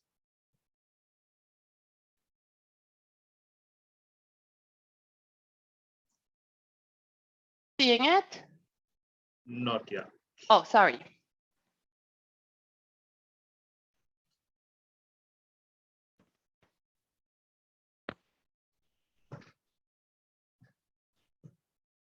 Right. There? Yeah, that's right. So if you do not have an exemption with credit or exemption only from Econ 1003, you have to do the maths proficiency test. That's, sorry. Go ahead. Right. Right. You have to do the maths proficiency test, and whether you pass that test or not determines whether or not you could go directly into Econ 1003, or you have to do a different course called mathematics or social sciences, right? So why do you have to do this test, right? The purpose is to assess the competency of students in mathematics at the CSEC or at CSEC level math to ensure that you are capable of reading Econ 1003, right? Why? Because for most of you coming into the university, the last time that you formally did any math was at CSEC O level, at the O level, at O level math, right? And that is about 2 years, so that's a little bit of a time period or a good deal of time that has elapsed, and you may not be or recall some of that math, or you may not be competent in some areas, right? And so but the thing is that Econ 1003, you're required to recall that knowledge to be able to take Econ 1003, because we won't really be reteaching that CSEC level math, right? Because of course you passed it. But because we realize that, you know, there's a time period that has passed and you have not done math in a while, we have the math proficiency test to test how much of the math or the CSEC level math that you're required to know for Econ 1003 that you can recall, right? So if you pass the MPT, then that's good. You go straight into Econ 1003, right? And ideally you want to do that this semester because it's a prerequisite for another course called Econ 1004, which is another level 1 math course, right? If you do not pass the course, the exam, the math proficiency test, you need to take another level 1 course called Mathematics for Social Sciences, which is Econ 00001, right? So this course is not for credit, right? But this course would take you through the areas of CSEC level math that you are required to know to comfortably take Econ 1003, right? So there may be areas that you may be a little weak on, even when you did CSEC level math, so it gives you a chance to go over those areas, right? As well as refresh yourself on all the other areas that you need, right? So you must, if you do not pass the MPT, you must take Econ 00001 and pass it until, and only when you pass that exam, you can go straight into Econ 1003, right? So ideally, if you don't pass the MPT this semester, you want to do Maths for Social Sciences this semester, and when you pass that, you can take Econ 1003 in semester 2, right? The exam is going to be a 2-hour multiple choice exam, the maths proficiency test. Let's go back so that they can see the date. All right. So it's a 2-hour multiple choice exam, and it's being conducted on My Learning for this semester. Right. The date of the exam is the Friday right before teaching starts. It's Friday, 2nd September. So as I said, yeah, Friday, 2nd September, but it's 10 a.m. to 12 noon, I believe, right? And the deadline for registration means that you have to register before that. We won't accept anybody who tries to register after this date. It's Friday, 26th August, 2022. There are the dates as well up there for semester 2, because there is a semester 2 sitting of the exam. But for you guys that are coming in this semester, you want to take the MPT this semester. Do not wait to do it semester 2, because you want to do ideally Econ 1003 this semester, right? All right, so details on this, I believe Mr. Jordan had up the economics website earlier on, right? And they had you would have seen the link to register for the MPT. So after today, you could go on that link and fill out the forms and register. There's a cost attached to it. I believe it's $200 registration fee, right? And so you go to that website, the economics website, fill everything, and then you should be able to get access to the My Learning platform in time for the exam, right? Once you do it by that cutoff date, right? This slide basically more or less summarizes everything I just said. So we could go on to the next slide, Nalini. Right. So there's a possibility for some of you that you do not need to do Econ 00001. That's the Maths for Social Sciences. In other words, you don't have to do the MPT, right? So if you have a pass in any of the following open campus or FSC courses, right, you can get an exemption from Econ 00001, which I would ideally you want to take this semester, so you can do Econ 1003 this semester, right? So they are mathematics for business purposes, business management mathematics from the open campus, certificate course in business management and administrative professional office management mathematics. I believe there's a mathematics course in that. And these other courses, Mathematics 1141, 1142, 1152, I believe are FSC courses, as well as Math 0100 and Math 0200. I believe they are also FSC courses, right? In addition, if some of you have the exemption only from Econ 1003, right, and you would like to refresh yourself of that knowledge before you take the second level 1 math course, which is Maths for Economics 2 or Econ 1004, you could use those exemptions, that the exemption only that you would have gotten from Econ 1003 and apply it to Econ 0001 instead, so that you could take Econ 1003 and basically get a refresher on that level of math before you go into Econ 1004, right? Other than this, if there's any other course that you are not, any other course that you may have taken that you are not sure about and does not appear on this list, you can discuss with your advisor, or you can send an email to me or the department, and we can let you know if that actually qualifies you for an exemption for anything that, any of the courses that we have discussed, Econ, Maths for Social Sciences or Maths for Economics 1, right? So I'll pass it back over to Melanie. All right, wow. So you guys are getting a lot of information in a very short space of time. And that is sort of reflective of what the university is about. Now that you're moving on, for many of you, from secondary school, you would see that the pace of learning is quite fast. There is a steep learning curve. There is a lot of information that you have to absorb in a short space of time. And therefore it requires that you adapt yourselves from this point onwards for this type of information, assimilation and you know, learning. You know, there's a steep learning curve, and this is just an example of what we mean by a steep learning curve. We've only met so far for not even 2 hours, and you have been given a lot of information in this 2-hour session so far. So it is reflective of the pace, the content, the intensity that we want you to be familiar with and you would need to adapt to as university students now. So it's just, you know, maybe a reflection of what you can expect as you now begin studying at the university. So we're going back now. Let's go back to what this whole discussion was about. We're talking about your level 1 courses. We're putting together this plan in terms of the courses you may be interested in doing and the courses you have to do at level 1. We're incorporating considerations where you might have exemptions, you might be interested in exemptions.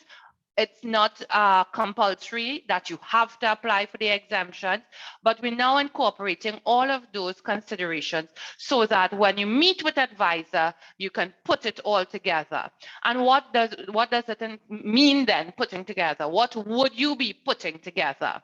So here's essentially the core courses. We spoke about the foundation, we spoke about the math in particular, and now you have your core courses. And these are the core courses that you will combine with the foundation and your elective courses to make up your level 1 courses. Now, you would see in some cases, some of this would apply to you and others it would not. So again, this has to be crafted based on your individual CAPE qualifications or matriculation qualifications, and it will also have to be crafted based on, you know, whether you decide on what exemptions you want to apply for and what exemptions are awarded with credit and without credit, as well as the elective courses. So these are the core courses at level 1 that most of you would be reading. I can guarantee that all of you would be required to do introduction to microeconomics because we have no exemptions for that, and it will therefore be at least one of the courses you all are certain to be registering for at level 1.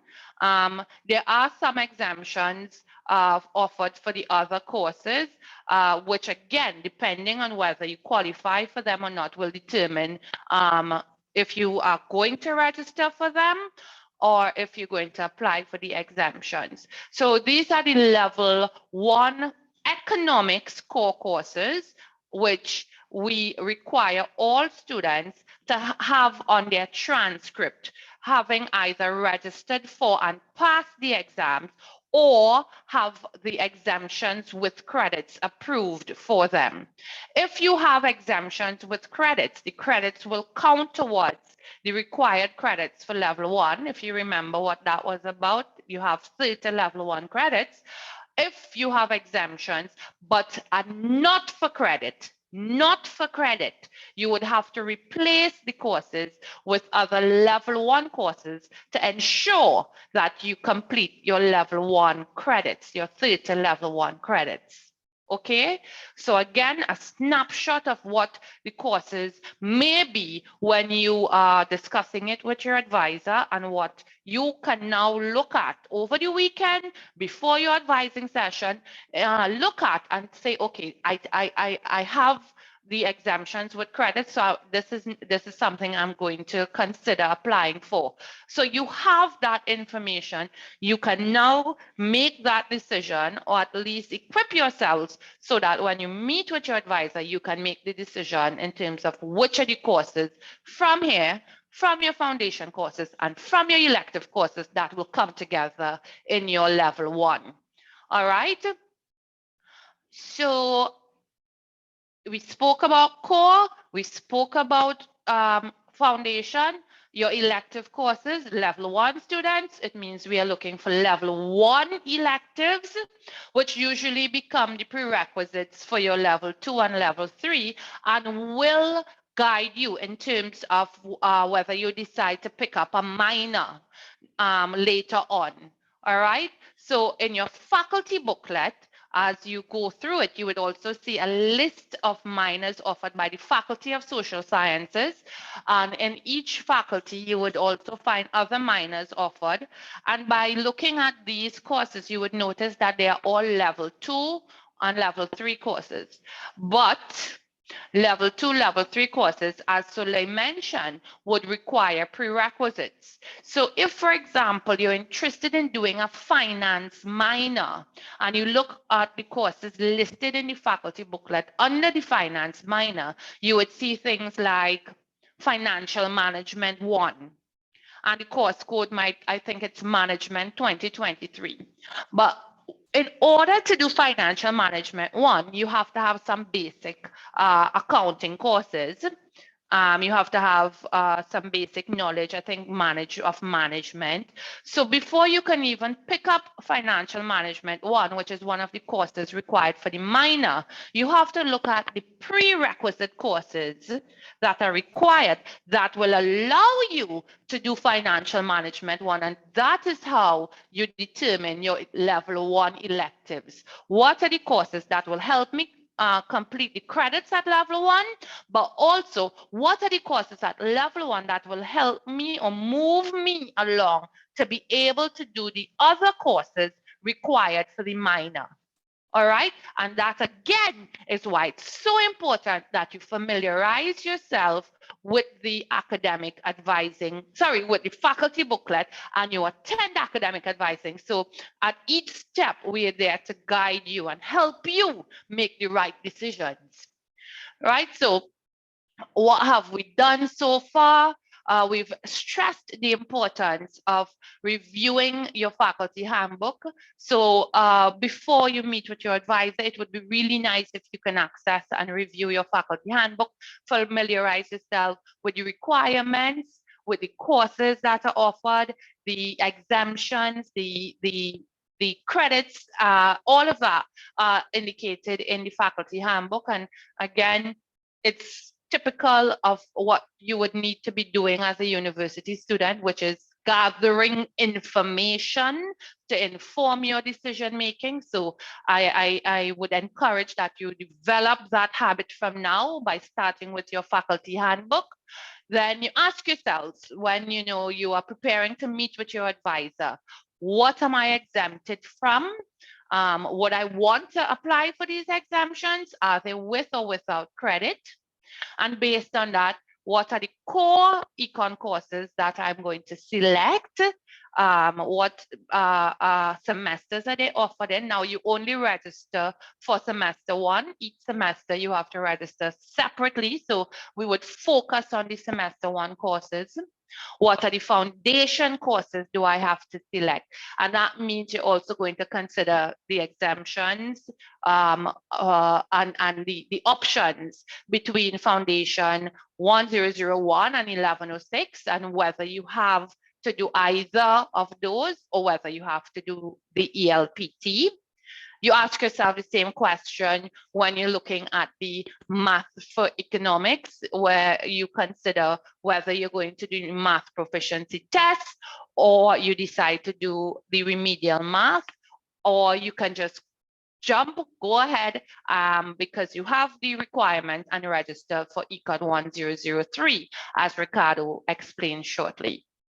Then you look at what are some electives and co-curricular courses that you might be interested in to complete or to complete, yes, your level 1 requirements. And you decide again, make these decisions again based on the semesters that they are offered. Not all courses are offered in both semesters. So, you know, it requires some maneuvering, you know, to share the courses between the semesters in which they are offered.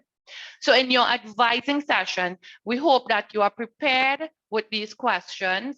Again, if you have questions and into the advising, you weren't able to determine some of these, it is fine, but it will really help us help you in the 25 minutes that you meet with your advisor.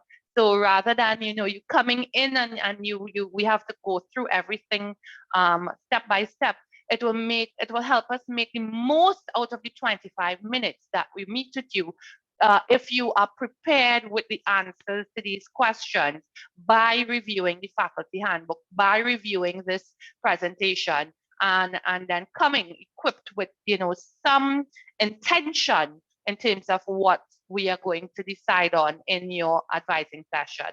In your advising session, you complete the form. When it is submitted, for new students, you would have an academic advising hold. So once you submit that academic advising form, we would then remove the hold and you can proceed to register. For returning students, you should note that those students who might be required to withdraw or would have a warning on their accounts, it may be a dean's hold, you would also have a hold, and you would then have to definitely discuss the way forward with your advisor, and then decide on whether you're going to continue with your program and then complete the necessary form to have the dean's hold removed. So if you are a returning student, it's important for you to at least be aware of whether you have a hold, whether you are on warning, and whether you are required to complete that form upon advising to have the hold removed so that you can proceed to register. All right, so again, a lot of information, a short space of time. Welcome to the university. We are nearing the end of our orientation. We want to also ensure, apart from the academic administrative matters, the academic aspect of course selection and understanding of what you need to do to complete your degree, you are also familiar with some regulations and administrative matters. So to review some administrative and regulation matters, I would like to introduce Mr. Gopichan Budan, who would brief you on some reminders. But of course, all of this information is in your faculty booklet, and therefore you can revert to the faculty booklet for these for these information. All right, so Mr. Budan, handing over to you now. Good morning, everyone. So again, it's very important to have with you, whether it be in hard copy or soft copy, right? That faculty booklet, which outlines all the necessary information that you would need over the period of time you are at the university, right? Also, in terms of regulation and administrative matters, it is very important for you to pay attention to your UE email, right? The university tends to communicate with everyone, as well as inclusive of students, in terms of updates and information concerning university, as well as what is happening, right? So very important to pay attention to your email, all right? Typically, what would you find students tend not really to pay attention to the UE email, right? I want you all to place emphasis in checking your UE email every day or every other day, right, for updates. All right, so some additional reminders, right, registration and overrides are your responsibility, right? So pay particular attention to that, right? So registration is it's up to you, right, as well as submission of overrides, right? So so you must ensure that you complete these process before the close of registration, right? And dates, right, in terms of registration and close of registration and late registration would be available in the academic calendar, right? And it should be available on the UE website for you to download and view, right? In terms of registering for courses that that you may in the near future that you may not want to do, right? There's a period of add and drop, right? And also in the academic calendar, it outlines the period for add and drop courses. So pay particular attention to that, because if you keep the course that you register for, you would have to sit the exam, and if you do not sit on the exam, you would be automatically assigned an F grade, which is a fail, and we don't want that, and we don't want your GPA, your overall GPA, to be impacted on negatively, right? Also, you should check for financial clearance, right, on your profile, right, as well as in terms of email communication, right? You should always use your UE email to communicate with the Department of Economics or any of your lecturers or tutors, right? As well as with the faculty, all right? Next slide, Malini.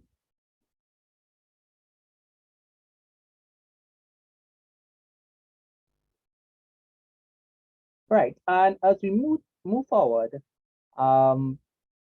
we are going back to face-to-face, all right, interaction, right? So we are going to the new normal, all right?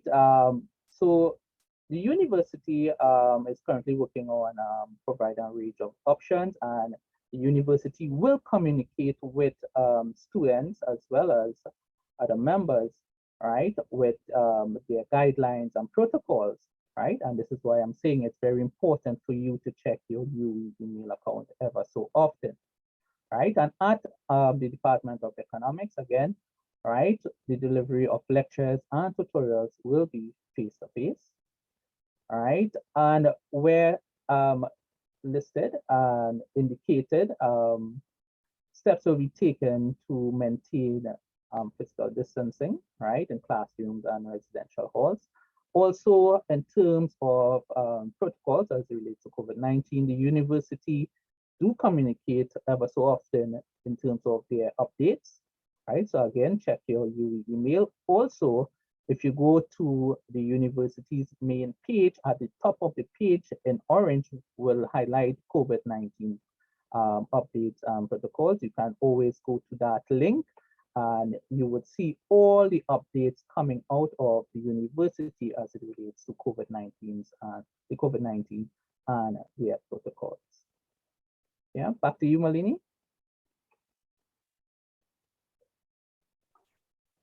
All right, so thank you for that, Mr. Budan. Before we invite students to interact with us, ask questions, introduce yourselves, I would just like to acknowledge with us other members of staff who have joined. We have Dr. Yuan Scott, Dr. Althea Lafoucard, and Mr. Shane Musai. Dr. Scott, if you are hearing and able, would you like to unmute and introduce yourself to the students, please? Thank you, Malini. I am Ewan Scott. Welcome to our new students. Looking forward to meeting you face to face. It's been a while since I've had the opportunity to interact with students in that way. I'll be seeing some of you for academic advising next week. And as was mentioned earlier, I do teach at the first year level, but it's in the second semester. So again, welcome. Glad to have you all. Looking forward to interacting with you. Thank you. Thank you, Dr. Scott. And with Dr. Scott, we now move on to Dr. Althea Lafoucard. Dr. Lafoucard, would you like to introduce yourself and welcome our new and returning students?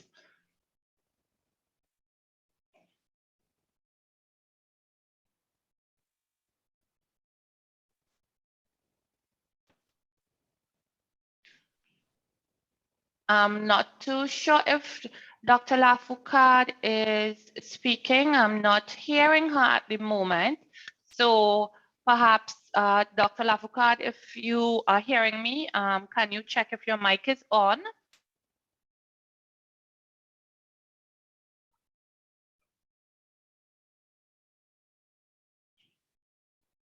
Okay, perhaps we can then get back to Dr. Lafoucard shortly. We also have Mr. Shane Musai with us. So Mr. Shane Musai, would you be able to unmute your mic and introduce yourself to the students, please? Hi, thank you, Malini. So my name is Shane Musai, and firstly, I would like to welcome all of you to the University of the West Indies and welcome you to the Department of Economics. I look forward to meeting some of you for academic advising. I will also be meeting some of you who are doing Econ 0001. And when all of you reach the year 2, I'll be seeing all of you for intermediate microeconomics. So I look forward and I wish you all the best in your university studies. Thank you. Okay, thank you, Shane. Thank you for that introduction. And with that, now I am turning the floor over to our new and returning students, inviting you to unmute your mics, share with us your expectations, what you might have experienced already as returning students, what you look forward to. Share with us, what are your thoughts now that we are moving back face to face, and what are your concerns as well? And let us know if there are any questions that you may have that we can offer clarification on at this point.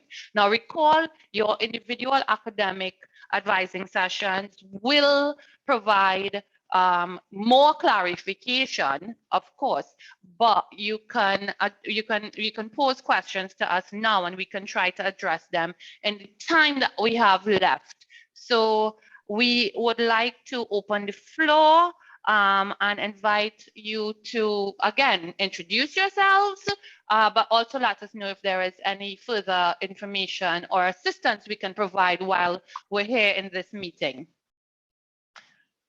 Feel free to raise your hand so we can probably manage it somewhat. So if you would like to ask a question or otherwise, please raise your hand and then we will invite you to unmute your mic.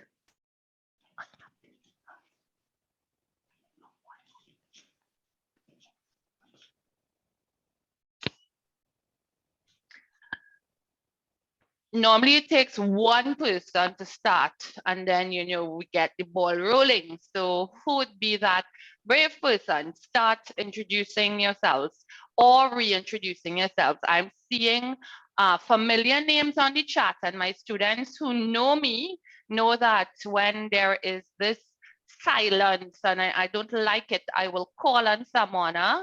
So take front before front take you. Let me hear from someone new or returning before I go on to the chat or the participants list, and I ask someone now to come on and say something. So some of the names I'm seeing here, I'm seeing Brian. Welcome back, Brian. Maybe our returning students, as you're joining us now, can say hello to the new students and perhaps offer some words of advice on what they have done or experienced so far with us at the university. So our returning students, I'm throwing the ball to you. I'm seeing Brian, Jawahir here, Caitlin. You know, I know the names. I may not remember the faces, but I know the names. All right, a hand is up. All right, so you can go ahead. Whose hand is that? You can go ahead. That's Brian. All right, Brian, yes. We're not hearing Brian. I'm not too sure what's happening with his audio.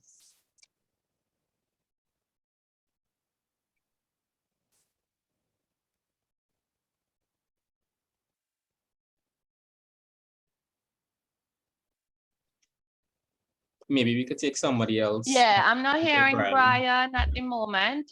Brian, if you're hearing me. Hello, good day. Now we got you. Yes. Hi, Brian.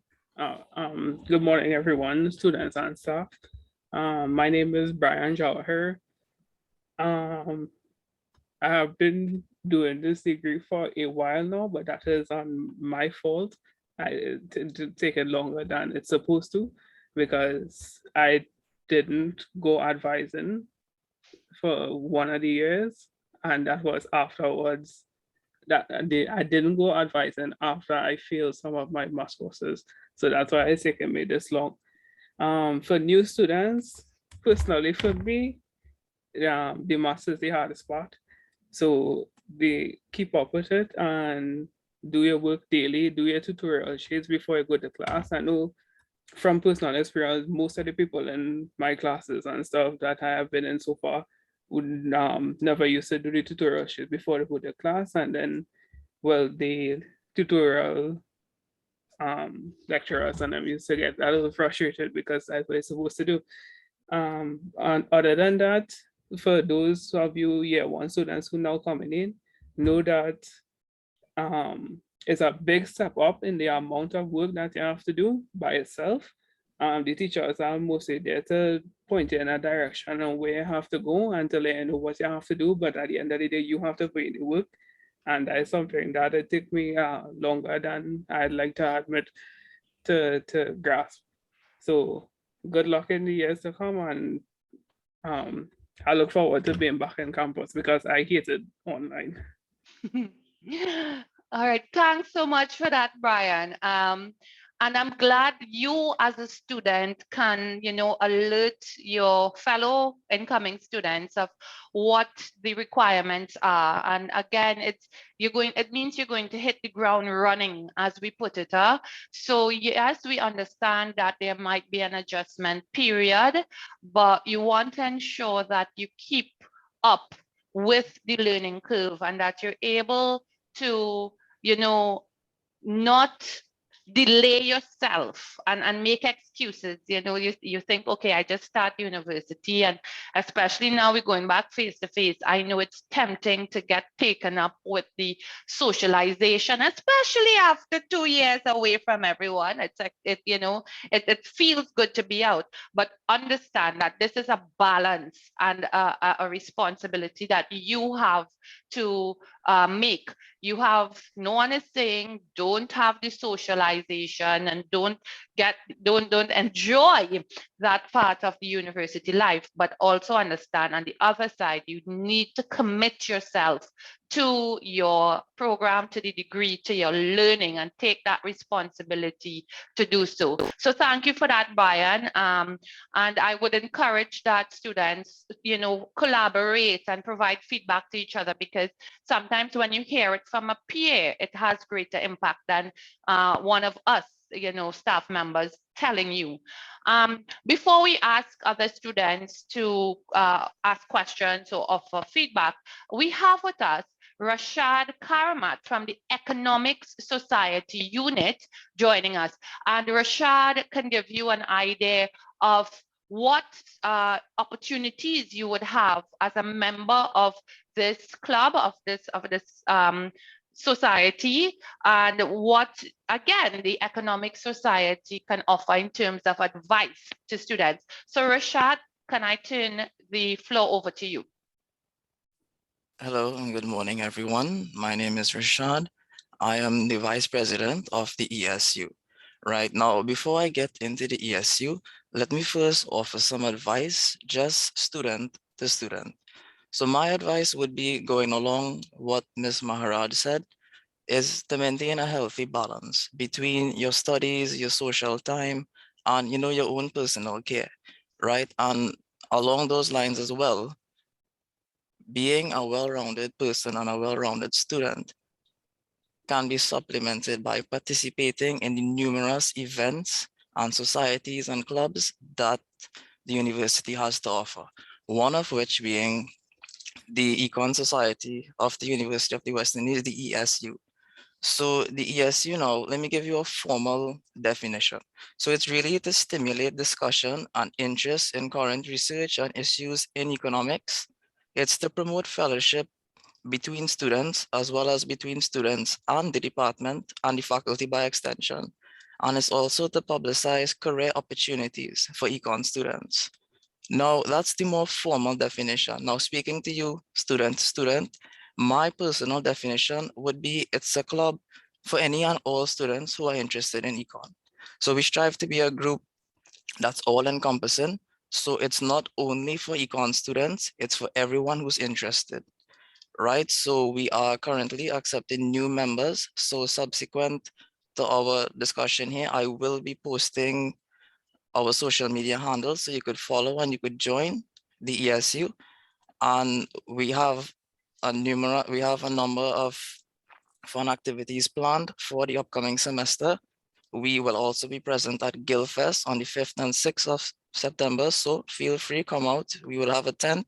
You could come out, talk to us, meet the executives, and join and participate in all the events and everything else aside from academics that the university has to offer. So I look forward to seeing each and every one of you in person. Thank you. Thank you, Rashad.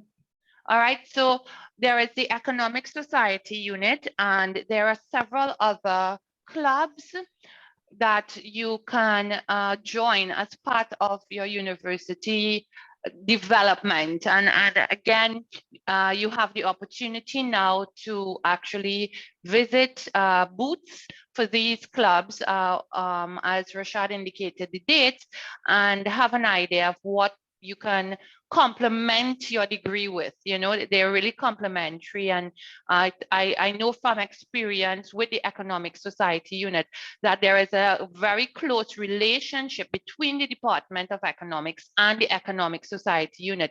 So being part of this Economic Society unit, you actually expose yourself to a lot of activities that will get you even closer in engagement with the Department of Economics. You know, we support each other, and certainly the Economic Society unit have produced excellent, well-rounded graduates that you may actually see on television. You know, I have seen students from the Economic Society unit feature on media, on television platforms, representing the unit, representing themselves as very young, educated professionals, and making the department very proud of being part of that process and their own development.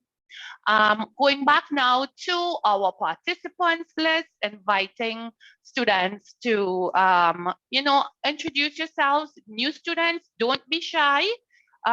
Feel free to say hello, ask any questions. Even if you don't have any questions, you know, let us know maybe what motivated you to be part of our team, because now you're part of our economics team. What was the motivation? What are you looking forward to?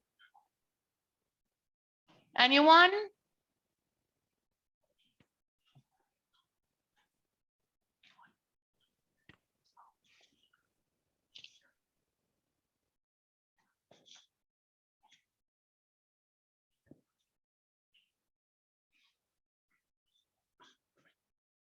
Anyone?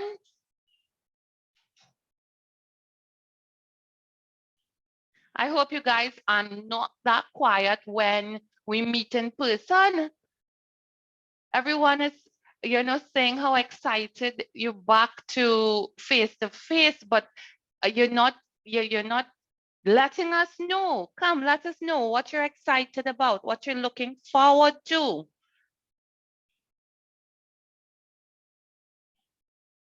Hello? Hi, yes, go ahead. I was clicking the unmute button for a while, but I finally got through. Yeah. Okay, sorry. All right, so this is Mikhail. Is it Mikhail? Hi, Yes, Mikhail.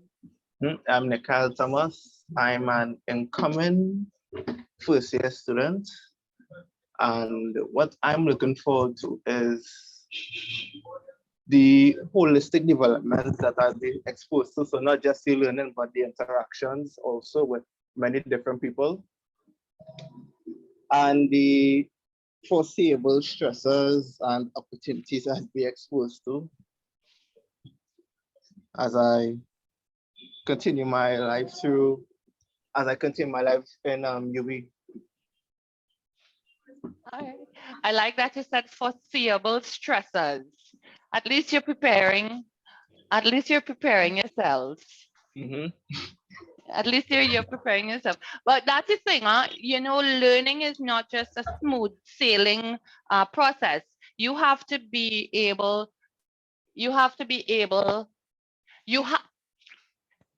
sorry about that. You have to be able to adjust and adapt and overcome challenges and, you know, change that point of view of a challenge just being a challenge, but rather being an opportunity. And the foreseeable stressors will hopefully contribute to your personal development, your professional development, because as a university student, again, yes, be realistic and realize that there are times challenges will present themselves, but the purpose of this and the purpose of being at university, beyond just writing a course, passing an exam and getting a piece of paper at the end, is to really become a better person, to become a better individual, better for yourself, better for your family, better for your society. And that can only happen when there are things that force change, that create opportunities for change, and that allows you to become and learn to become a better individual. And that's a lifelong lesson that the university hopefully facilitates as you join us. Anyone else would like to say hello or ask any questions? I know we did present a lot. Anything that we can clarify at this moment? Hi, my name is Hi, Caitlin. I just want to find out about the UEID cards. How to attain it, when to attain it. Okay, Caitlin, I saw Mr. Jordan posted to the chat. If you go on to the chat, I will repost it, but there is a link on how you can access your UEID card that has been posted to the chat. All right, and he has just resent it. So you can access the link, and that should guide you in terms of accessing your UEID card. Okay, thank you. All right, anyone else? Yes, hi, Chelsea. Yes, good morning, Miss, as well as the other members of staff and all the students. My name is Chelsea Samsing. I'm a new, incoming student as well. Today's session is really helpful and informative, but one question I have, the university is a big place and I'm not familiar with the layout. So would we have like any tours before September to like probably get familiar where our classes would be and stuff? Thank you. As I am aware, there were tours provided earlier on, I think at the beginning of this month, called the First Year Experience. I'm not too sure whether they are continuing this service to new students, but the university's website would most likely advertise if they are. During your orientation week, at least between the first week of teaching, which starts from Monday, August 5th, during that period, you may be able to access tours. I believe that there are tours that might be available, but what I cannot say off the top of my head when. So what you can do is probably check with the university's website. I'm not too sure if Joel or any other member of staff with us here can offer more information on that.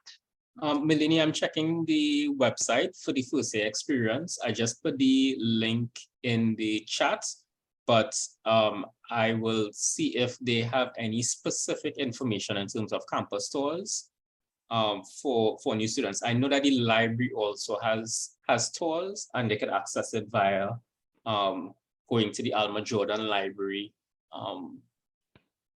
link. So I would also try to put that in the chat, but I'm searching for some specific information in terms of how they book the tours and whatnot. Okay, all right, thank you, Also, Joel. Excuse both of you. Joel, you can also look under student services. They have a whole set of things there, and there's where you can book the tour. Thanks, Dr. Mohammed. All right, so we'll try to get that information for you, Chelsea, before we end the session and have the links posted to the chat. But again, it's very important that you keep checking your email as the university will be sending communications and updates with the registration process and with the services being provided by the university to orient new students to the campus. So please, on a very regular basis, keep checking your emails for these updates, and hopefully you will get more information about tours and when they are offered. All right, no problem. Any other questions or concerns from students joining us?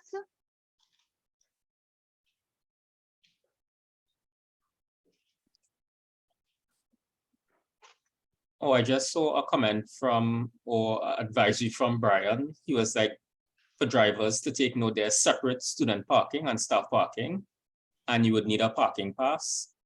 Yeah, that has not changed. Okay. Yeah. Thanks again for that, Brian. I think these are some minor details that are very important nonetheless that we might overlook now that we're going back face to face. So yes, students who are accessing campus with a vehicle, you just need to pay attention to the assigned parking spots for students, and also take note that you would require a pass for entering Parking on campus, yeah. Yeah, and parking on campus. All right. So again, I think that may be outlined in student services. So you can check there for that information. All right.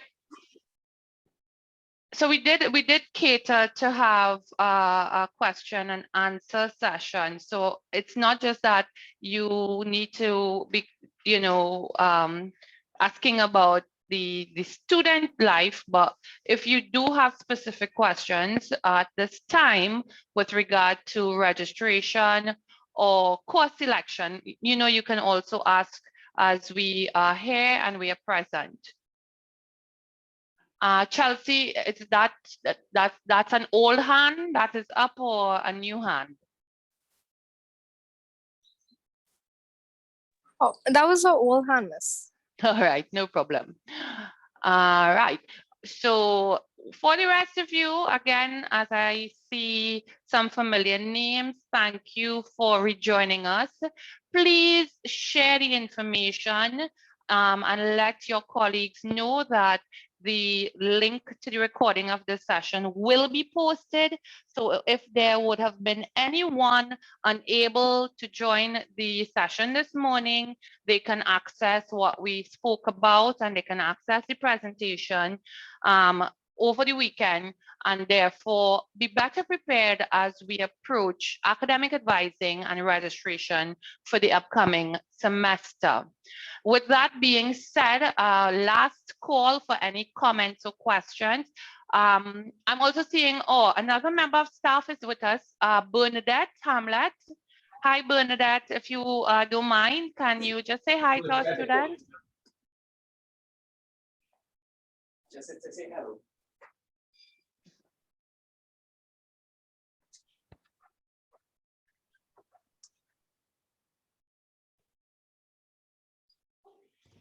Hi, good morning.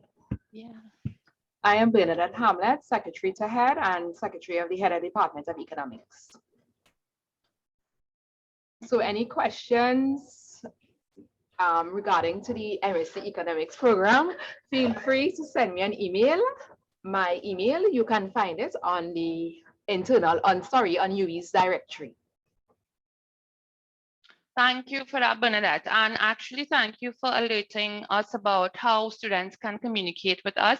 Our email addresses are accessible on the university's directory. So you can search our names and you would be able to find our email addresses. So if at any point in time there is any information you require, you can access that contact information on the university directory. All right, so I see, okay, Nikhail, hi again, your hand is up. Yeah, I have a question related to the MPT. Where would we be sitting the test? Is it on campus or is it online? Ricardo or Joel? The test is being conducted on My Learning, so it's online this semester. Oh, so I have to log into my school email, right? Yes, you would have to log into your school email. Usually, at the end of the registration period, this is on the 26th of August, because that's the registration period to do the MPT. By the Wednesday of the following week, you should see the course appearing on your My E-Learning in terms of the examination, or if not, it might appear by Thursday, and that is how you would access your examination for the MPT. It comes up on My E-Learning as MAPT 0001 as the course code. Yes, thanks for that. Yeah. Okay, perhaps can either Ricardo or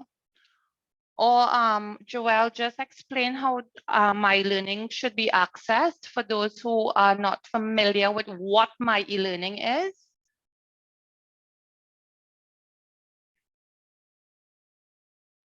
Okay, well, My Learning is usually the online platform where a lot of the content in your course for your courses would be given, or presented to you. So things like your lecture notes or tutorial sheets, your registration for tutorials, all the announcements with respect to your courses, and a whole set of other things, such as online quizzes, would be presented via My Learning. In terms of accessing it, I believe it's through your you log into your regular UE email. Well, my student portal. Yeah, your student portal, and it should come up. Can I make a plug, link. Ricardo? Yeah. Is there any way one of us, someone, I don't have co-host rights, but if someone could just share what the page would look like, where you have student admission staff, just to show them what it looks like. If you can just share your screen. I don't know if Joel, if you'll be able to share your screen, just to show them what it would look like when they enter it. Yeah, that's a kind of a thing, because it's a student. Let me show them exactly how they can get to the portal. Thank you. But in terms of accessing my e-learning, because I don't think I have access to the student side of my e-learning. But if I we could wouldn't just be able get to to the show them. portal, if we could just get the portal where up top it says where students enter and down below it says for staff, just to show them what it looks like, so they'll have an idea. Sure, no problem. So I'm sharing my screen currently, all right? And most of the resources that you would access will come from the sta.uwi.edu page. Department-specific stuff, then you would go to either the different departments. So I'll scroll down to the bottom, right, where we have current students. And when you see the student portal, it carries you to a single sign-in, right? So you go to St. Augustine, of course, and you have to enter your university assigned ID number, not your national ID number, and password. I believe that you would yes. And of course, if you forget your password, it would prompt you in terms of being able to reset your password. I think this is an automatic process, so you don't really have to wait for anybody to respond to you if you forgot your password. All right, but when you sign in there, you will get access to your email, your student email, your student banner, which is where you would go to register. You would get a calendar there, and of course your My e-learning portal, web portal. All right. Okay, I see Brian is willing to share the student side. We may have to assign him as a co-host to share his screen. Okay, let me. All right, so Brian might be able, as a student, to help maneuver through accessing those links and the different facilities, because that's a access point that is very important to all students. So please pay attention. So Brian could go ahead and share. Okay, you can go ahead, Brian.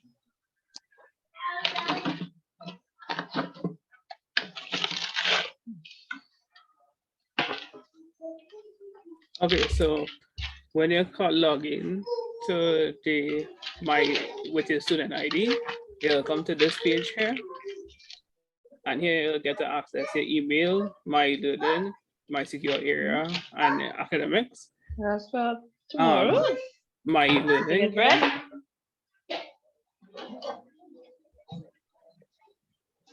Yeah, this is what it would look like. These are some of the courses that I did last semester. You see the Econ here, Master Econ 2, Curricular Economy. And this is when it comes down to final exam time, they'll have a separate one. So exam and whatnot. So if it is, I click on this one here, Curricular Economy. Here we see that it have all the different practice quizzes and stuff, and the lecture notes and whatnot. Aside from that, then you obviously have access to your email and My Secure Area. My Secure Area is where you'll come here to student services, registration, registration map and guide. And then when this opens here, you'll be able to enter your semester 1 courses. When that is finished, you print out your fee sheet and you go through it to get the process to get financial clearance. All right, I think that was very important, that part with registration, Brian, if you can just quickly go back to how they're accessing it. So new students, when you receive academic advising and your academic advising hold has been removed, then you can proceed to register. How do you register? You access your ue.edu. So you access this very same portal that Brian is displaying right now. And when you get into myue.edu, or what sometimes we also call My Secure Area, you go to, right, so you have My Secure Area, you go to Student Services and Financial Aid, and then you see an option for registration. When you select registration, there is a registration map and guide that will help you navigate through this part. So if Brian selects registration map and guide, you are seeing the options here that will allow you to enter your semester courses. So for you new students, you would see enter semester 1 courses. Now, right now, registration is closed, but this will change come next week, Monday, when your registration opens and you've received your academic advising. So at that point, you will actually be able to click on the option to enter semester 1 courses. And when you do so, you would then get a list of the courses that you and your advisor would have discussed, that you would then select, add to your worksheet. So the option will then be available. Brian can't show you to do that right now, but you will see add to your worksheet and then register. Once that is done, you go to view your print fee sheet. Your print fee sheet will give a summary of the fees that would be attached to the courses you've registered for, plus other compulsory fees. And you go through the process of obtaining your financial clearance by applying for GATE, paying your compulsory fees, which you can see here. You can enroll in fee pay or pay online, and then you check financial clearance. The registration process is only complete when you have financial clearance. So usually to access courses on my e-learning, you would have to complete the registration process. All right, so you check your financial clearance by submitting all the necessary documents to verify that you have registered for courses. That is your fee sheet, that you have paid your compulsory courses, which would be your receipts, that you have applied for GATE, which would be the confirmation of your GATE application, to the account receivable section, who would then now confirm your registration with clearing you financially. And that's basically what you are required to do over the next 2 weeks, hopefully before teaching starts. And as I said, teaching starts on the 5th. So you really want to get this done before the start of teaching, so you're not left at the beginning of the semester scrambling to do these things and then also missing classes at the same time. All right, so thank you so much, Brian, for that demonstration. It was very helpful, and I hope the new students paid attention to that demonstration.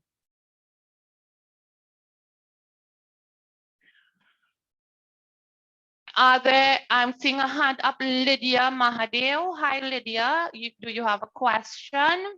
Good morning, Miss.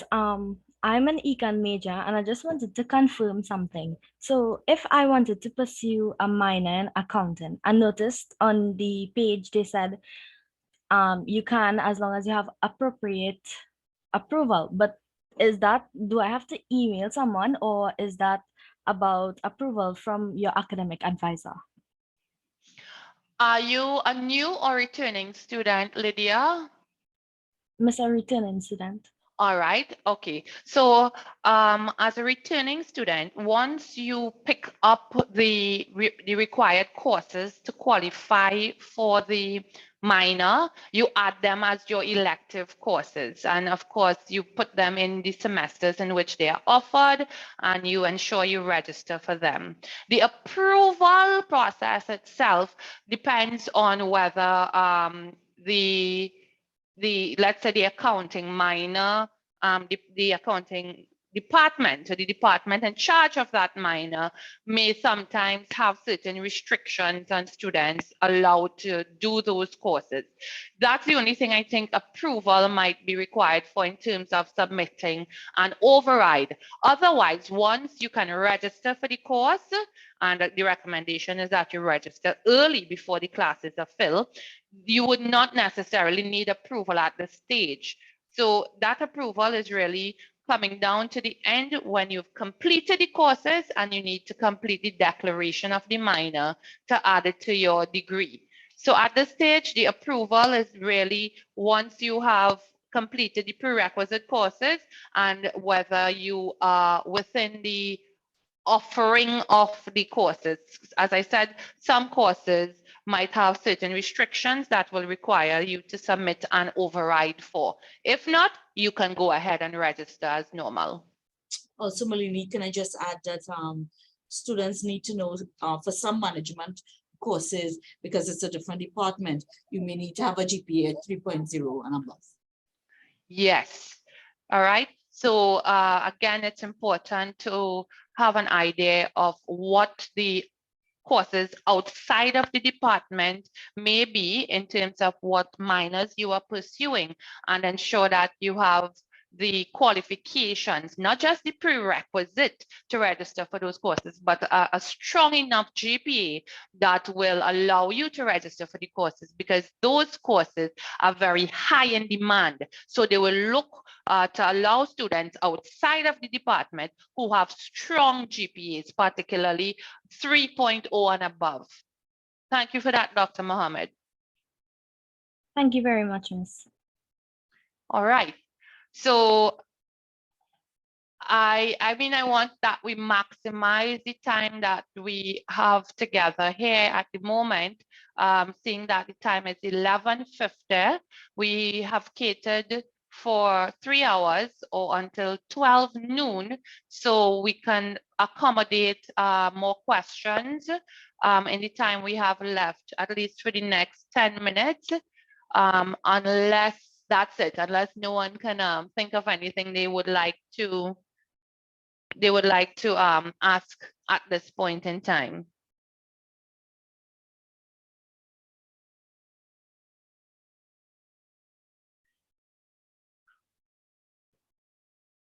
Yeah, hello. Hi, Mikhail. Hi. So I just want clarification. So after I've completed the academic advisor, would I now be able to register for my courses? Just for clarification. Now, this was not your academic advising. This was your orientation, Mikhail. You have no, to. I just speaking like after next week or whenever. All right, yes. So next week, when you meet with your academic advisor and you complete the academic advising form and it is submitted, the academic advisor or the department will remove your academic advising hold. Once the academic advising hold has been removed, you can proceed to register. Okay, thank you. Okay. Right, so this was more of our orientation to just get everyone familiar with the process. But next week we would have that one-on-one set of meetings with you, our new and returning students, to confirm your course selection and then move forward for you to actually now be able to register and become part of the university. Your first foot is in the door, but your entire body needs to get here, which means you have to go through, yes, academic advising and registration before you fully become a university student. All right. So thank you everyone for joining. Thank you members of staff for all of your contributions. New students, returning students, as usual, we look forward to meeting you face to face. I am pretty excited. You know, it's a little bit intimidating, I think, as well. And, you know, from my personal experience, I think after 2 years at home, I need to readjust, but I'm looking forward to it. And I hope everyone is equally excited to meeting face to face and continuing our interactions as a team, continuing our services to you, the students, and hopefully guiding you through a very pleasant experience as a university student over the next 3 or 4 years. Dr. Mohammed, would you like to offer any closing remarks? Thank you very much for that, Malini. Yes, apart from, I really would like to make some remarks because this has been a fabulous orientation. So first of all, I'd like to thank the students for making themselves present, for interacting with us. For those of you who had questions or for those of you who had comments, thank you. We do look forward to seeing you in person. But I'd also like to thank the team for putting together this orientation for our new and returning students. So Malini, I'd like to thank you as the chair of this committee and for all this hard work that must have gone into doing this. I would like to thank Joel for giving you all the support and for making the link, etc. available. Let's thank all the presenters, and that will be Dr. Deidron Lewis, Dr. Soleil Frederick, Gopi Chan, Budan. Malini, am I missing anyone? Yourself and Joel. We have Ricardo. Oh, Ricardo. sorry. Oh my gosh, Ricardo Lalo, I know. And Dr. Ricardo Lalo. So thank you very much for putting this together. And I know in the coming days, we will be meeting a lot of you. We appreciate that it's a lot of information at one time. However, we will be putting the recording, as we said, it's in the chat, but also you now have a better appreciation of who we are and what we are capable of. So please, you have a question, just reach out to us, visit our webpage, do all that you have heard. But if one name remained with you because you were looking on at this, feel free to email that person and they will guide you. They will show you the way. We are here to hold your hand and show you the way also, because we do appreciate that we're going to have 3 years of students who have never been on this campus. First year, second year, and third year. So we are cognizant of that, and we will be taking the necessary whatever precautions or whatever actions we need to do. We will take those to guide you along the way. So don't think you're bothering someone. Just come forward and let's help you. We're here for that. Once again, Malini, thank you. A wonderful job this morning. Back to you. Thank you, Dr. Mohammed, and thank you to the team as usual. You know, we always have great support, and we provide that not just for each other, but for our students. So as you can see, the department is a small department compared to others, but it allows us to have that sort of interaction and relationship with each other and with you, the students. And I hope that we get to develop that relationship further as we meet face to face. So thank you again, students, for joining us. Feel free to share the word to your colleagues, to even colleagues that might be interested in registering for economics as an option in the upcoming years. You know, you can share the word, spread the word about what we discussed today with your colleagues, and let us know if there is anything else we can provide information or support you with. So with that, have a great day, everyone. Looking forward to those who would be joining me in my academic advising sessions, but definitely looking forward to meeting everyone face to face come September. All right, so take care, everyone. Bye.